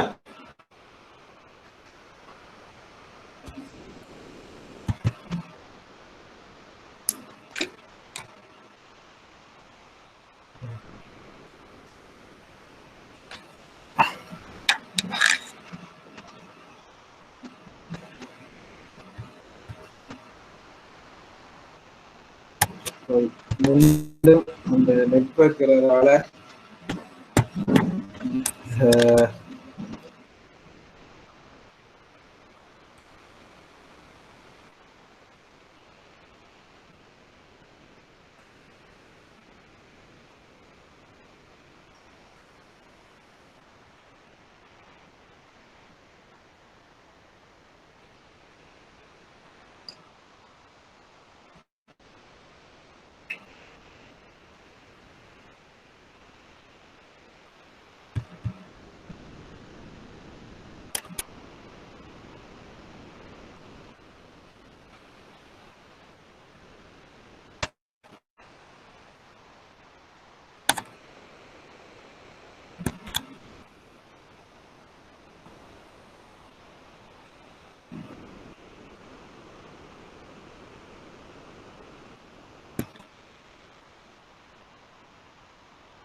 இப்ப பாருங்க, அடிப்படையாக கொண்டுதான் நாங்கள் மீள் செலுத்திய காலத்தை கணிப்பிட போறோம்.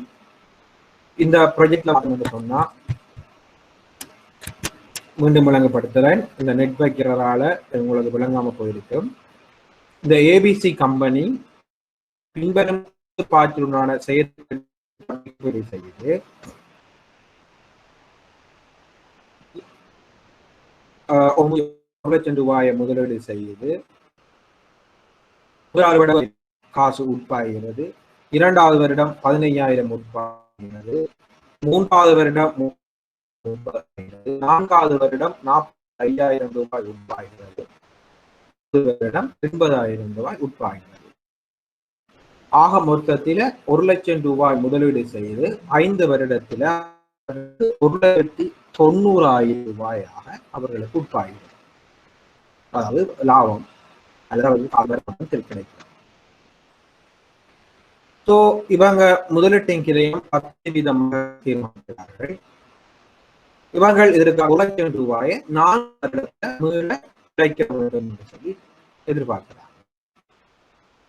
ஸோ நாங்கள் இதை கழிவிடப்பட்ட மீள் செலுத்து காலம் என்றபடியினால 10% கழிவிடல் காரணியை 1/1+6 அதன் அடிப்படையில் முதலாவது வருடத்துக்கு 0.901, 2வது வருடத்துக்கு 0.2, 3வது வருடத்துக்கு 0.751, 4வது வருடத்துக்கு 0.62, 5வது வருடத்துக்கு 0.6.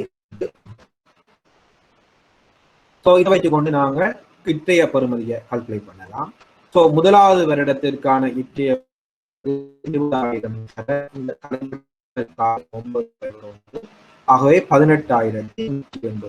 ஆகவே உங்களிடத்தில் கிடைக்கிற அந்த 20,000 இன்றைய பெறுமதி 18,180 இருக்கிறது. 2வது வருடத்தில் கிடைக்கிற 15,000 ₹12,390 இருக்கிறது. ₹30,000 அதனுடைய இற்றைய பெறுமதி ₹22,530 இருக்கிறது. 4வது வருடத்தில் கிடைக்கிற ₹40,000 இற்றைய பெறுமதி ₹30,735 இருக்கிறது. 5வது வருடத்தில் கிடைக்கிற ₹80,000 இற்றைய ₹49,600 இருக்கிறது.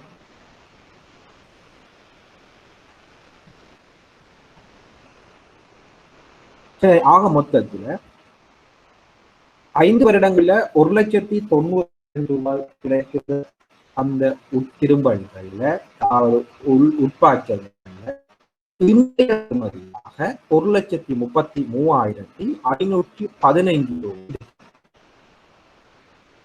சரிதானே? ₹1,33,515. எங்களுக்கு தெரியும் உட்பாய்ச்சல் இத்தைய காசு உட்பாய்ச்சல் இத்தைய பெறுமதிக்கும் காசு வெளிப்பாய்ச்சலுடைய இத்தைய பெறுமதிக்கும் இடையிலான வித்தியாசத்தை தான் நாங்கள் சொல்வோம். பாசிட்டிவ் எல்லாம் வரப்போகுது. ஏன் காசு உட்பாய்ச்சல் இத்தைய பெறுமதி ₹1,33,515. காசு வெளிப்பாய்ச்சல் இத்தைய பெறுமதி 1,00,000. ஸோ 33,515. ஸோ இது கூட தான் நாங்கள் ப்ராஜெக்ட் அக்செப்ட் பண்ணுவோம். ஆனால் இங்கு மீள் செலுத்துகை காலத்தை நாங்கள் பார்த்தோம் என்று சொல்லிட்டோம்.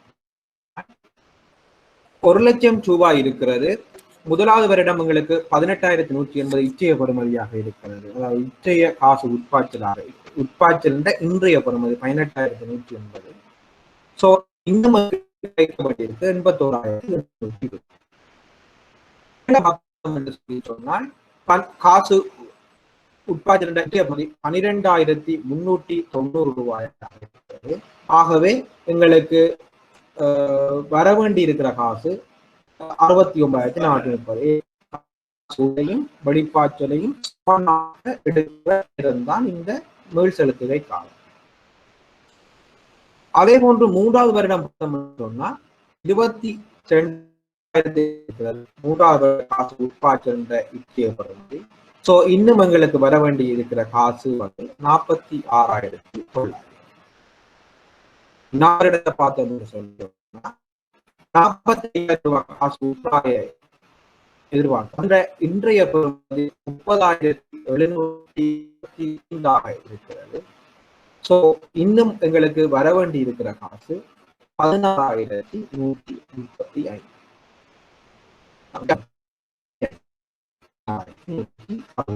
இன்னும் வரணும். கவனித்துக்கொள்ளும். 5வது வருடத்தில் எங்களுக்கு கிடைக்கிற காசு உட்பாட்டு உண்மையாக கழிவு கிடைக்கும்.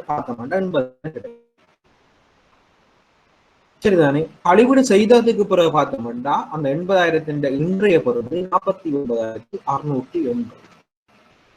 ஆனால் எங்களுக்கு உண்மையாகவே காசு சமனாகிற உணவு 16,165 ரூபாய் வந்திருந்தாலே எங்களுக்கு செய்யலாம், எங்களோட காசும் உட்பாட்டும். ஆனா 49,680 5வது வருஷம் கிடைக்குது. 5வது வருடம் கிடைக்கிற காசு உட்பாட்டு 49,680. ஆனா சமனாகிறதுக்கு வர வேண்டிய இன்றைய காசு பெறுமதி 16,165. சோ 4 வருடங்கள்ல எங்களுக்கு அந்த காசு வந்து காசு 5வது வருஷம் விற்க வேண்டிய அவசியம் இல்லை. 5 வருஷம் 680 கிடைக்கும். அங்களுக்கு கிடைக்க வேண்டிய காசு 16,165 வருஷத்துல கிடைக்கும். கணக்குல இப்படி கிடைச்சிடும். சரிதானே? அதைத்தான் பண்ண போறோம். 4 வருடங்கள் மீதி இருக்கிற இந்த 16,165 480 எத்தனை மாதத்துல எங்களுக்கு கிடைக்க போகுது? 5 வருஷத்துல கிடைக்க போகுது 49,680. சோ 49,680 எங்களுக்கு கிடைச்சாலும் ஓகே. என்றாலே குறி காசு வெளிப்பாய்ச்சலும் உட்பாய்ச்சலும் சமனாக்க எடுக்கிற பண்ண போகும். 16,165 ரூபாய் கிடைக்கணும். ஆனா 480. சோ அதை நாங்கள் எப்படி கால்குலேட் பண்ணலாம்? நாங்க எப்படி சொல்லலாம்? 4 ஆண்டுகள் கிடைக்கும்.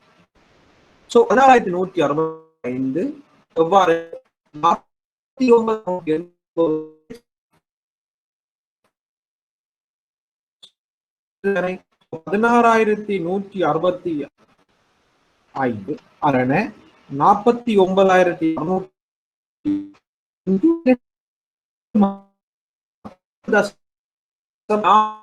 4 பதங்கள்ல இந்த 16,165 ரூபாய் கிடைக்கும். அதனால எப்படி 12 மாதத்துக்கு 16,165 அல்லது நான் பார்க்கலாம். அதாவது சமனாக்கிறதுக்கு வர வேண்டிய காசு 16,165 49,680 இன்டு 12 போட்டோம் என்றால் 4 ஆண்டுகளும் 4 மாதம். அப்ப நாங்கள் இலக்கு 4 வருடங்கள்ல இந்த ப்ராஜெக்டை முடிக்கணும். வினாவில்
நெட்வொர்க்கிறால விளங்கப்படுத்தினா இடையில நெட்வொர்க்கிறால என்ன செஞ்சது தெரியல. நான் மீண்டும் அதை விளங்கப்படுத்துறேன்.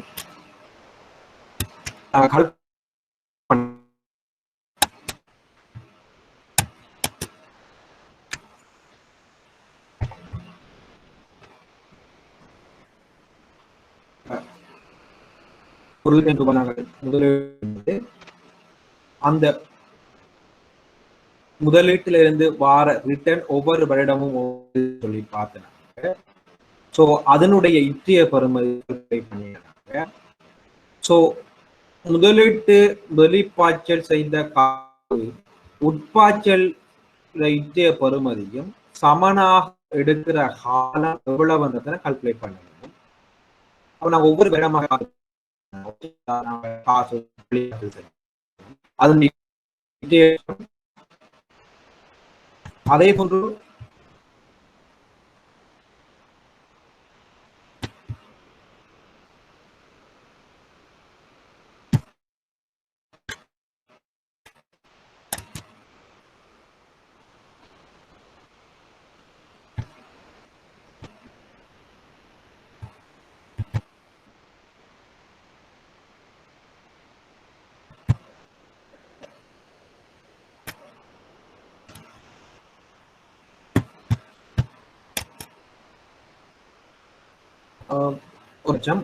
முதலாவது வருடம் 20,000 ரூபாய் காசு உட்பாயப்பட்டுள்ளது. அதனுடைய இட்டிய பெறுமதி 180.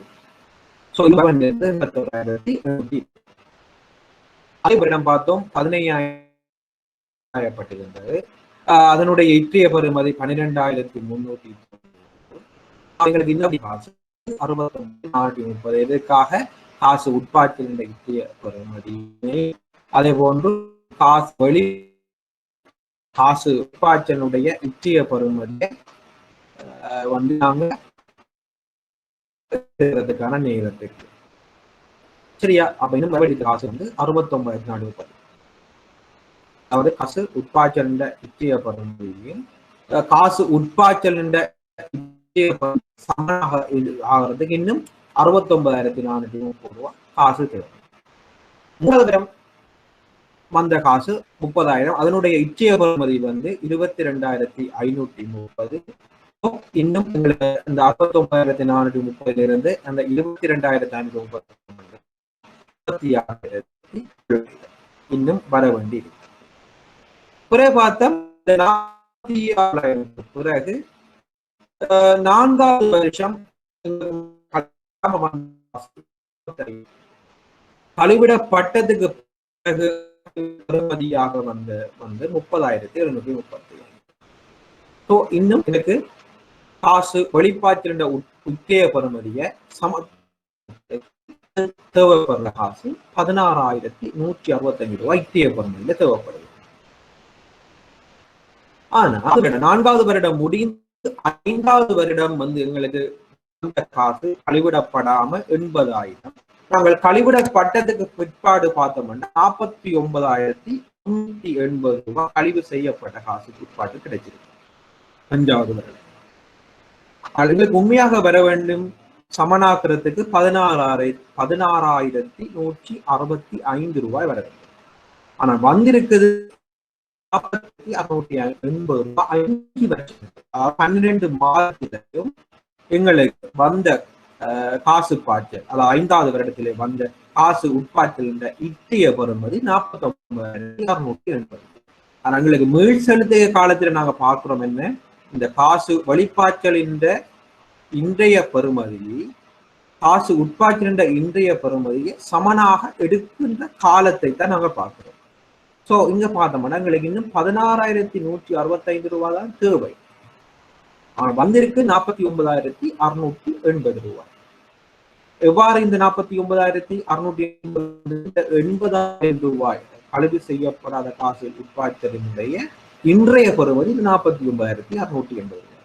சோ நாங்கள் என்ன செய்யலாம், இந்த 49,680 ரூபாய் 12 மாதத்துக்கு தானே, 16,165 ரூபாய் எத்தனை மாதத்துக்குன்னு சொல்லி பார்த்தோம்னா சரி. அதனாலே நாங்கள் பார்க்கிறோம் இப்படி 12 மாதத்தின் கீழ் 49,680 இன்று 16,165 பாக அல்லது 16,165 கீழ் 49,680 இன்று 12 மாதம். சரிதானே? 49,680 மொத்தமாக வந்திருக்குது. ஆனால் 16,165 49,680 எத்தனை மாதங்கள்ல கிடைத்தது என்று சொல்லி பார்க்கறதுக்கு 16,165 49,680 பிரித்து அதை 12 பெருக்கினால் 4 ஆண்டுகளும் 4 மாதங்களும். ஆகவே இந்த வினாவில் அவர்கள் இலக்குப்படுத்தப்பட்ட மீள் செலுத்துகை காலமாக 4 ஆண்டுகளை குறிப்பிட்டிருந்தார். 4 ஆண்டுகளா அவர்கள் இலக்கப்படுது. இந்த ப்ராஜெக்ட் 4 ஆண்டுகள் அவங்களுக்கு திருப்பி கிடைக்கணும். இப்ப நாங்க கழுகு செய்யப்படாத காப்பாற்று நுட்பம் 3வது வருஷத்துல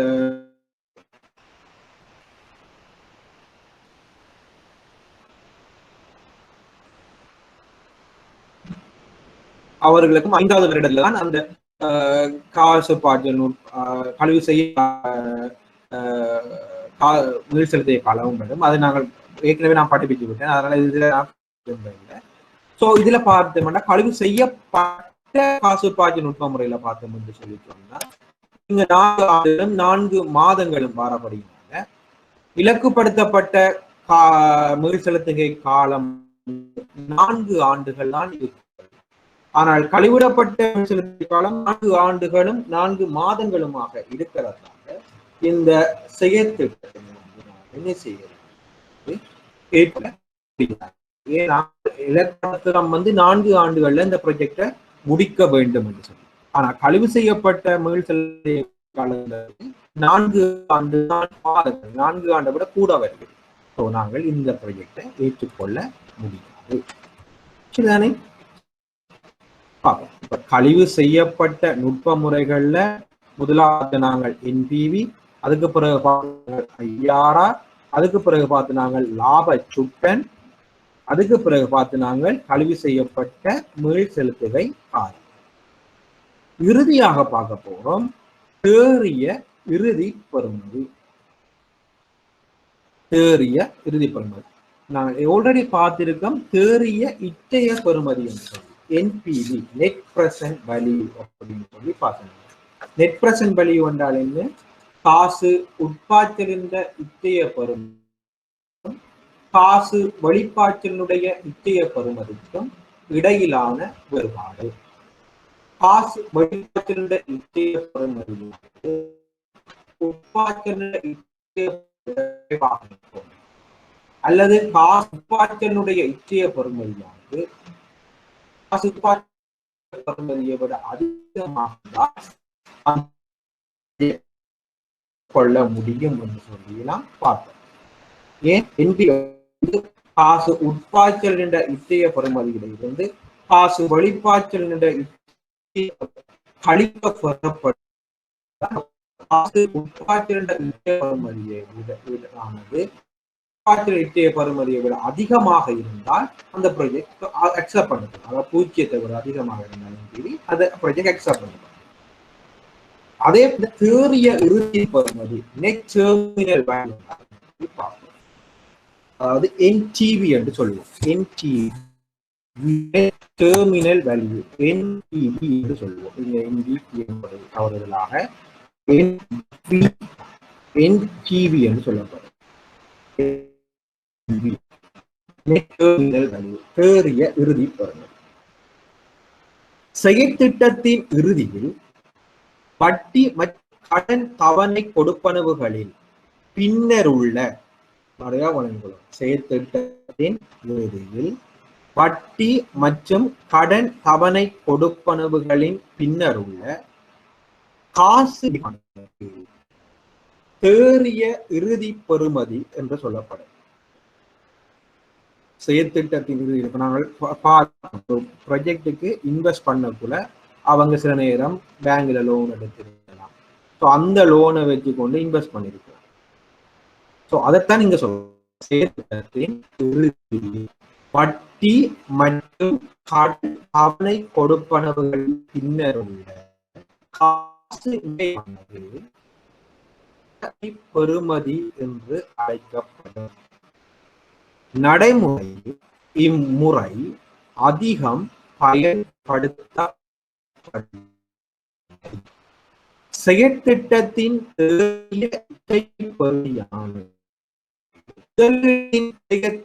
மூலம் கழிவிடப்படுகின்ற போது தேறிய இறுதி பெறுமதியானது பெறப்படுகின்றது. சரியான செயற்திட்டத்தின் இறுதியில் வட்டி மற்றும் கடன் தவணை கொடுப்பவர்களின் மிகையானது தேறிய இட்டை பெறுமதி என்று சொல்லப்படும்.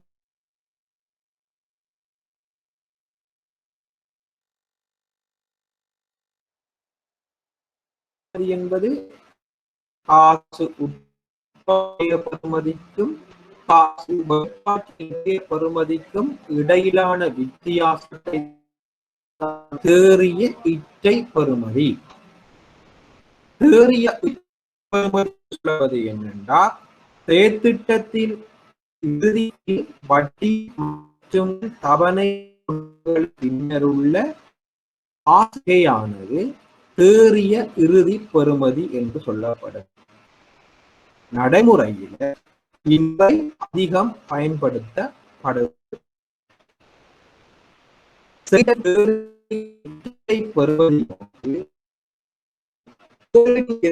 மூலம் கழிவிட தேறிய இறுதி பெறுமதியானது பெறப்படுகின்றது.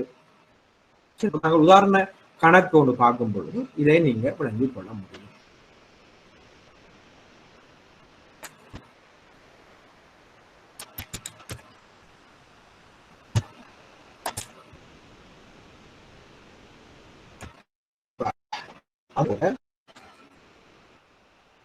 என்பிவிக்கு எப்படி டிசிஷன் ரூல், அதாவது தீர்மானம், இந்த தேறிய இறுதி பெறுமதிக்கும் தீர்மான தேறிய இறுதி பெறுமதியானது விட அதிகமாக இருந்தால் அந்த செயற்திட்டத்தை ஏற்றுக்கொள்ள முடியும். இறுதி பெறுமதியானது குறைவாக இருந்தால் செயற்திட்டத்தினை நிராகரிக்க முடியும். தேறிய இறுதி பெறுமதியானது 0க்கு சமனாக இருந்தால் முகாமையானது தீர்மானத்தை எடுக்க வேண்டும், இந்த செயற்திட்டத்தை செய்கிறதா இல்லையா என்று. ஒரு உதாரணம் கணக்கை பார்ப்போம். ஏவிசி கம்பெனியானது பின்வரும் காசு பாய்ச்சலான செயற்திட்டம் எக்ஸினை மதிப்பீடு செய்கிறது. அப்போ ஒரு ப்ராஜெக்ட் இன்வெஸ்ட் பண்றாங்க. முதலாவது வருஷம் 30,000 அவங்க எதிர்பார்க்கிறாங்க ரிட்டர்ன் கிடைக்கிறது. இரண்டாவது வருஷம் எதிர்பார்க்கிறாங்க 60,000. மூன்றாவது வருஷம் எதிர்பார்க்கிறாங்க 80,000 ரிட்டர்ன் கிடைக்கிறது. இவங்க பேங்க் 10% வந்து வட்டி அவங்களுக்கு கொடுக்க வேண்டும். சரிதானே? என்பிவி நாங்கள் கழிவு வீதமும் 10% வந்து நாங்கள் எடுப்போம். சரிதானே? கழிவு வீதமும் 10% எங்களுக்கு தெரியும். என்பிவி பண்றோம் 1+1 1+6 என்னாமல். ஸோ முதலாவது கட்டத்துக்கு 0.90, இரண்டாவது ஸோ கழிவிடல் பெறுமதி கழிவு காரணியை கண்டுபிடித்து விட்டோம். கழிவிடல் பெறுமதி விற்றைய பெறுமதியை பார்த்து சொல்லிட்டோம்னா 30,000 ரூபாய் முதலாவது வட்டத்துக்கு கிடைக்கிற எதிர்பார்க்கிறோம். அதன் இன்றைய பெறுமதி 27,273. இரண்டாம் வருடத்துக்கு எதிர்பார்க்கிறோம் 60,000 ரூபாய் என்று சொல்லி அதனுடைய இன்றைய பெறுமதி 49,587. மூன்றாம் இடத்தில் எதிர்பார்க்கிறோம் 80,000 ரூபாய் காசு உட்பாயும் என்று சொல்லி அதனுடைய இன்றைய பெறுமதி 60,180 ரூபாய். ஸோ ஆக மொத்தத்தில் பார்த்தோம் என்று சொல்லி சொன்னால் காசு உட்பாய்ச்சலை விட காசு வெளிப்பாய்ச்சலினுடைய இன்றைய பெறுமதியை விட காசு உட்பாய்ச்சலினுடைய அதிகமாக காணப்படுகிறது. அதாவது 36,965 ரூபாயால் அதிகமாக காணப்படுகிறது. ஸோ சைபரை விட அதிகமாக காணப்படுவதனால் இந்த ப்ராஜெக்டை என்பிவியினுடைய அடிப்படையில் நாங்கள் இதை பண்ண முடியும். சரிதானே? என்பிவியில கால்குலேட் பண்ணுவோம் என்றால் பாவம் ஆரம்ப கடன் வந்து நாங்கள் பார்த்தோம் என்றால் 1,00,000 ரூபாய் இருந்தது. இத கடன் வட்டி பார்த்தோம் சொன்னால் 10,000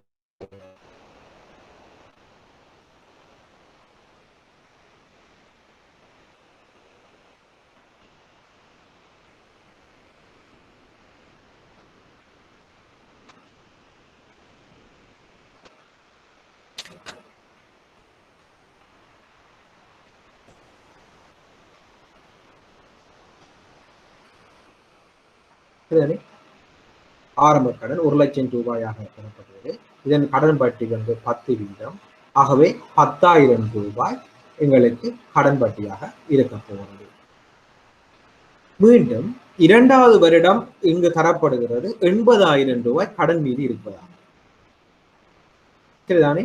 80,000 ரூபாய் கடனுக்கான வட்டி பார்த்தோம்னால் 8,000 மூலத்துக்கு பார்த்தமாக இருந்தால் கடன் மீது 28,000 ரூபாயாக இருக்கிறது. 2,800 ரூபாய் வட்டியாக இருக்கப்படுகிறது.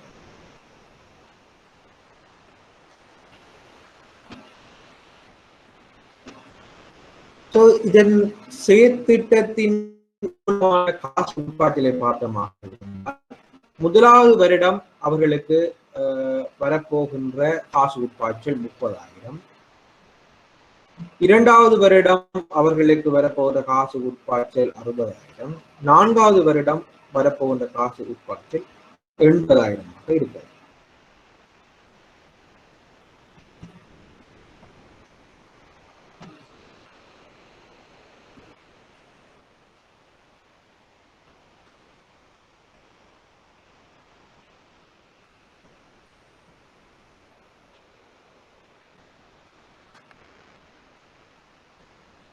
எங்க பாத்தீங்களா சொன்னால் 1,00,000 ரூபாய் கடன் பெற்றால்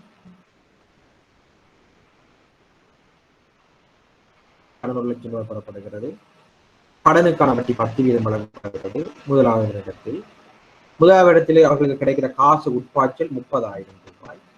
இங்கு இறுதி கடன் மீதியாக நாங்கள் தரப்படுகிறது 80,000 ரூபாய். இங்கு வினாக்களில் தரப்படும் இறுதி கடன் மீதி அல்லது 2வது வருடத்துக்கான ஆரம்ப கடன் மீது 80,000 தரப்பட்டால் அதனுடைய இறுதி கடன் மீதி தான் 2வது வருடத்தில் ஆரம்ப கடன் மீதியாக வரும். ஸோ அது இறுதி 80,000 ரூபாயாக வரும். ஸோ 2வது வருடத்தினுடைய இறுதி கடன் மீதியாக 28,000 ரூபாய்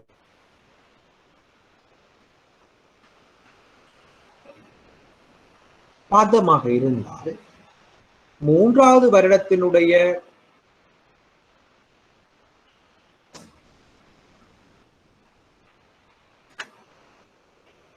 இறுதி கடன் மீதி எவ்வளவாக இருக்கும் என்றால்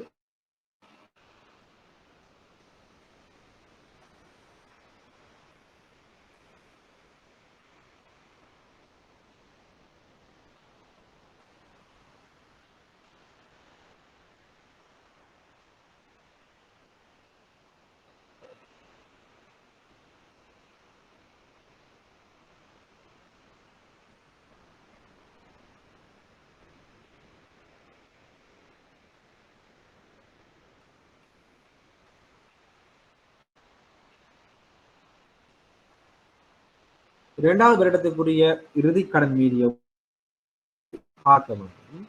இங்கு 28,000 ரூபாய் இறுதி கடன் மீதியாக இருக்கிறது 3வது வருடத்தில். 2வது வருடத்தில் இறுதி கடன் மீதி அவை ஆரம்ப கடன் மீதியாக 28,000 இருக்கிறது.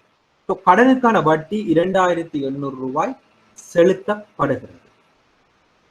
அதே போன்று காசு உட்பாகிறது 80,000 ரூபாய். ஆகவே காசு உட்பாய்கிறது 80,000 ரூபாயாக இருந்தால் அவர்களுக்கு தேறிய காசு உட்பாய்ச்சலாக 49,200 ரூபாய் வரும். வடிவாக விளங்கப்படுத்துற பாருங்க.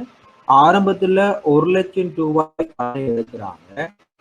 கடனுக்கான ஆரம்ப கடனுக்கான வட்டி வந்து 10% ஆகவே வழங்கப்படுகிறது.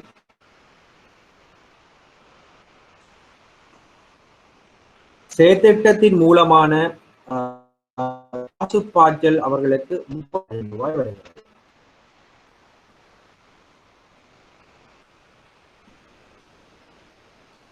ஆனால் அவர்களுடைய இறுதி மீதி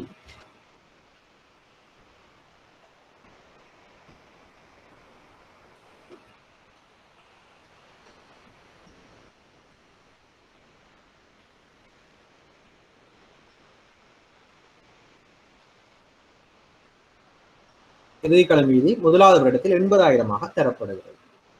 இரண்டாவது வருடத்தில் பார்த்தோம் 80,000 ஆரம்ப கடன் மீதியாக இருக்கிறது. இந்த 80,000 அவர்கள் கடனுக்கு மீதான வட்டி வந்து 8,000 செலுத்தப்படுகிறது. ஆனால் செயற்திட்டத்தின் மூலம் அவர்களுக்கு கிடைக்கின்ற காசு 68,000 வருகிறது. அந்த 80,000 அந்த 68,000 நாங்கள் அளிக்க பெறப்படுகிறது 28,000.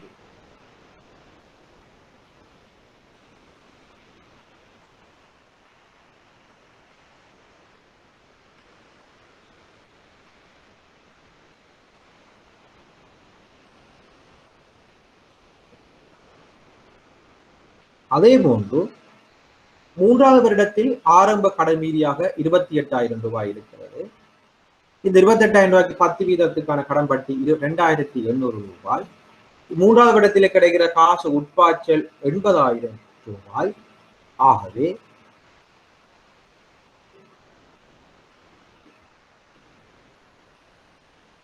இவர்களுக்கு அந்த 28,000 ரூபாய் ஆரம்ப கடன் மீதி அதுக்கு 2,800 ரூபாய் கழித்தால் 80,000 அந்த 28,000 2,800 ரூபாய் கழித்தால் 49,200 தேறிய இறுதி பெறுமதியாக இருக்கும்.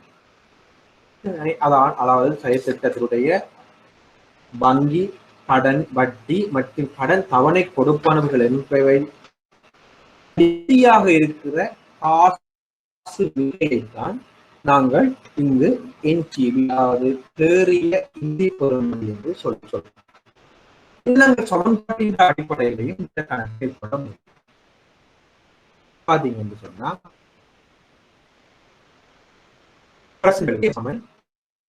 எதிர்காலம் இன்று கழிவிடப்பட்ட காரணி அதே போல் அதே போன்று NPV சமன் தேறிய இறுதி பெறுமதி இன்று ஒன்றிங்கு கழிவிடப்பட்ட காரணி. இதன் மூலமும் NPV-யை நாங்கள் கணிப்பிட முடியும். இதன் அடிப்படையில் நாங்கள் இந்த கணக்கை நாங்கள் செய்வோமாக இருந்தால்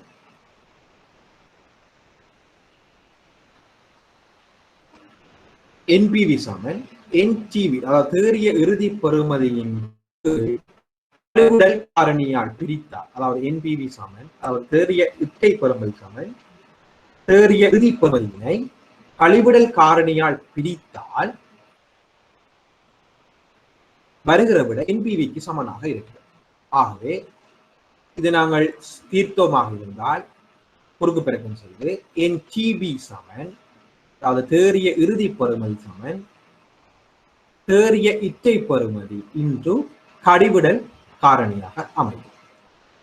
ஆகவே நாங்கள் இந்த NTB கால்குலேஷனுக்கு இந்த ஈக்குவேஷனை போட்டோம்னா NTB சமன் NPV இன்று கழிவிடல் காரணி பெருக்கமாக இருந்தால் NTB சமன் எங்களுக்கு தெரியும் இதனுடைய ரூபாய் நாங்கள் கால்குலேட் பண்ணி கண்டுபிடித்திருக்கோம். இந்த 36,965 36,965 கழிவிடல் காரணி 1+8 அதாவது 3 வருடங்களுக்கான கடனாக இருக்கிறபடினால 1 சக 1 முழுவதின் எண்ணாம் 3 வருடங்கள் 1+1 ஆகவே 36,965 காரணியால் பெருக்கப்படுகிற NTB-யாக 49,200 இருக்கு. அல்லது NTB-னை NPV-யை கால்குலேட் பண்ணுவதற்கு NTB-யை நெட் டெர்மினல் வேல்யூ அதாவது தேறிய இறுதி பெறுமதியினை கழிவுகள் காரணியாக பிரித்தால் இந்த 36,965 ரூபாய் பெறப்படும். ஆகவே இதுதான் தேறிய இறுதி பெறுமதி. ஆகவே இன்றைய வகுப்பில் நாங்க லாப சுட்டன் என்றால் என்ன, நான் மீண்டும் இதை மீண்டும் படித்ததை ஒரு ஞாபகம் இருக்கிறேன். லாப சுட்டன் என்றால் என்ன, அதாவது வியாபாரத்தின் அடிப்படை முதலீட்டின் எதிர்கால காசு முக்கிய பருமதியை காட்டுவது, அதாவது அடிப்படை முதலீட்டுக்கும் எதிர்கால காசு உற்பத்தி என்ற இன்றைய பருமதிக்கும் இடையிலான பொருளை காட்டுகிறது. இதான் லாபச்சுட்டன். லாபச்சுட்டன் ஒன்றை விட அதிகமாக இருந்தால் என்ன செய்திட்டம் ஒன்றை விட குறைவாக இருந்தால் நிராகரிக்கப்பட வேண்டும். ஒன்றுக்கு சமனாக இருந்தால் முகாமையானது தீர்மானங்களை மேற்கொள்ள வேண்டும். அதே போல் கழிவிடப்பட்ட மீள் செலுத்துகை காலம் என்றால் கழிவிடப்பட்ட காசு பாய்ச்சலினை பயன்படுத்துவதன் மூலம் அளிக்கப்படுகின்ற மீள்செலுத்துகை காலமானது கழிவிடப்பட்ட மீள் செலுத்துகை காலம் என்று சொல்லப்படுகிறது. இங்கு தீர்மான விதி கழிவுபடுத்தப்பட்ட மீள் செலுத்துகை காலத்தை விட கழிவிடப்பட்ட மீள் செலுத்துகை. அதே போன்று இலக்குப்படுத்தப்பட்ட மீள் செலுத்துகை காலம் செயற்திட்டத்தின் கழிவிடப்பட்ட காலத்தை விட குறைவாக அந்த செயற்திட்டத்தை நாங்கள் இலக்குப்படுத்தப்பட்ட மீள் செலுத்துகை காலம் செயற்திட்டத்தின் கழிவிடப்பட்ட செயற்திட்ட காலத்தை விட குறைவாக இருந்தால்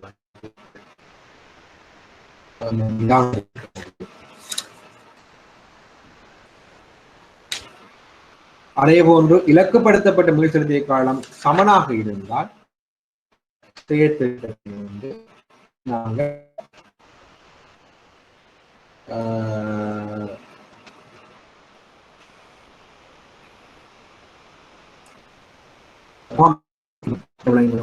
இலக்குப்படுத்தப்பட்ட மீள் செலுத்திய செயற்திட்டத்தின் கழிவிடப்பட்ட மீள் கூடுதலாக இருந்தால் அல்லது இலக்குப்படுத்தப்பட்ட மீள் செலுத்திய காலம் விட செயற்திட்டத்தின் கழிவிடப்பட்ட மீள் செலுத்திய காலம் குறைவாக இருந்தால் ஏற்றுக்கொள்ள முடியும். அதே போல செயற்திட்டத்தின் கழிவிடப்பட்ட மீள் செலுத்துகை காலம் கூடுதல் இலக்குப்படுத்தப்பட்ட மீள் செலுத்திய காலத்துக்கு கூடுதலாக இருந்தால் நிராகரிக்கும். செயற்திட்டத்தின் கழிவிடப்பட்ட மீள் செலுத்திய காலம் சமனாக இருந்தால் அதை முகாமை தீர்மானம் எடுக்க வேண்டும். அதே போன்று நாங்கள் பார்த்த கழிவிடப்பட்ட தேறிய இறுதி பெறுமதி செயற்திட்டத்தின் இறுதியில பின்னர் உள்ள காசு மிகையானது தேறிய இறுதி பெறுமதி. இது நடைமுறை குறைவு. ஆனால் செயற்திட்டத்தின் தேறிய இச்சை பெறுமதியானது முதலீட்டின் கிரயத்தின் மூலம்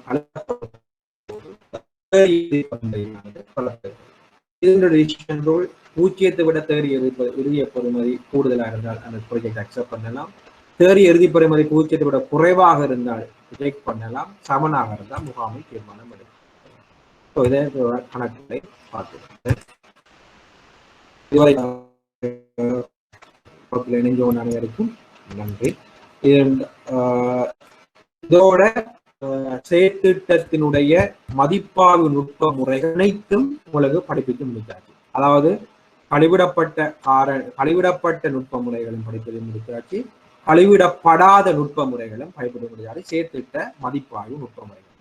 இதற்கு அடுத்ததாக அடுத்த வகுப்பில் புதிய பாடத்துடன் நான் உங்களை சந்திக்கிறேன்.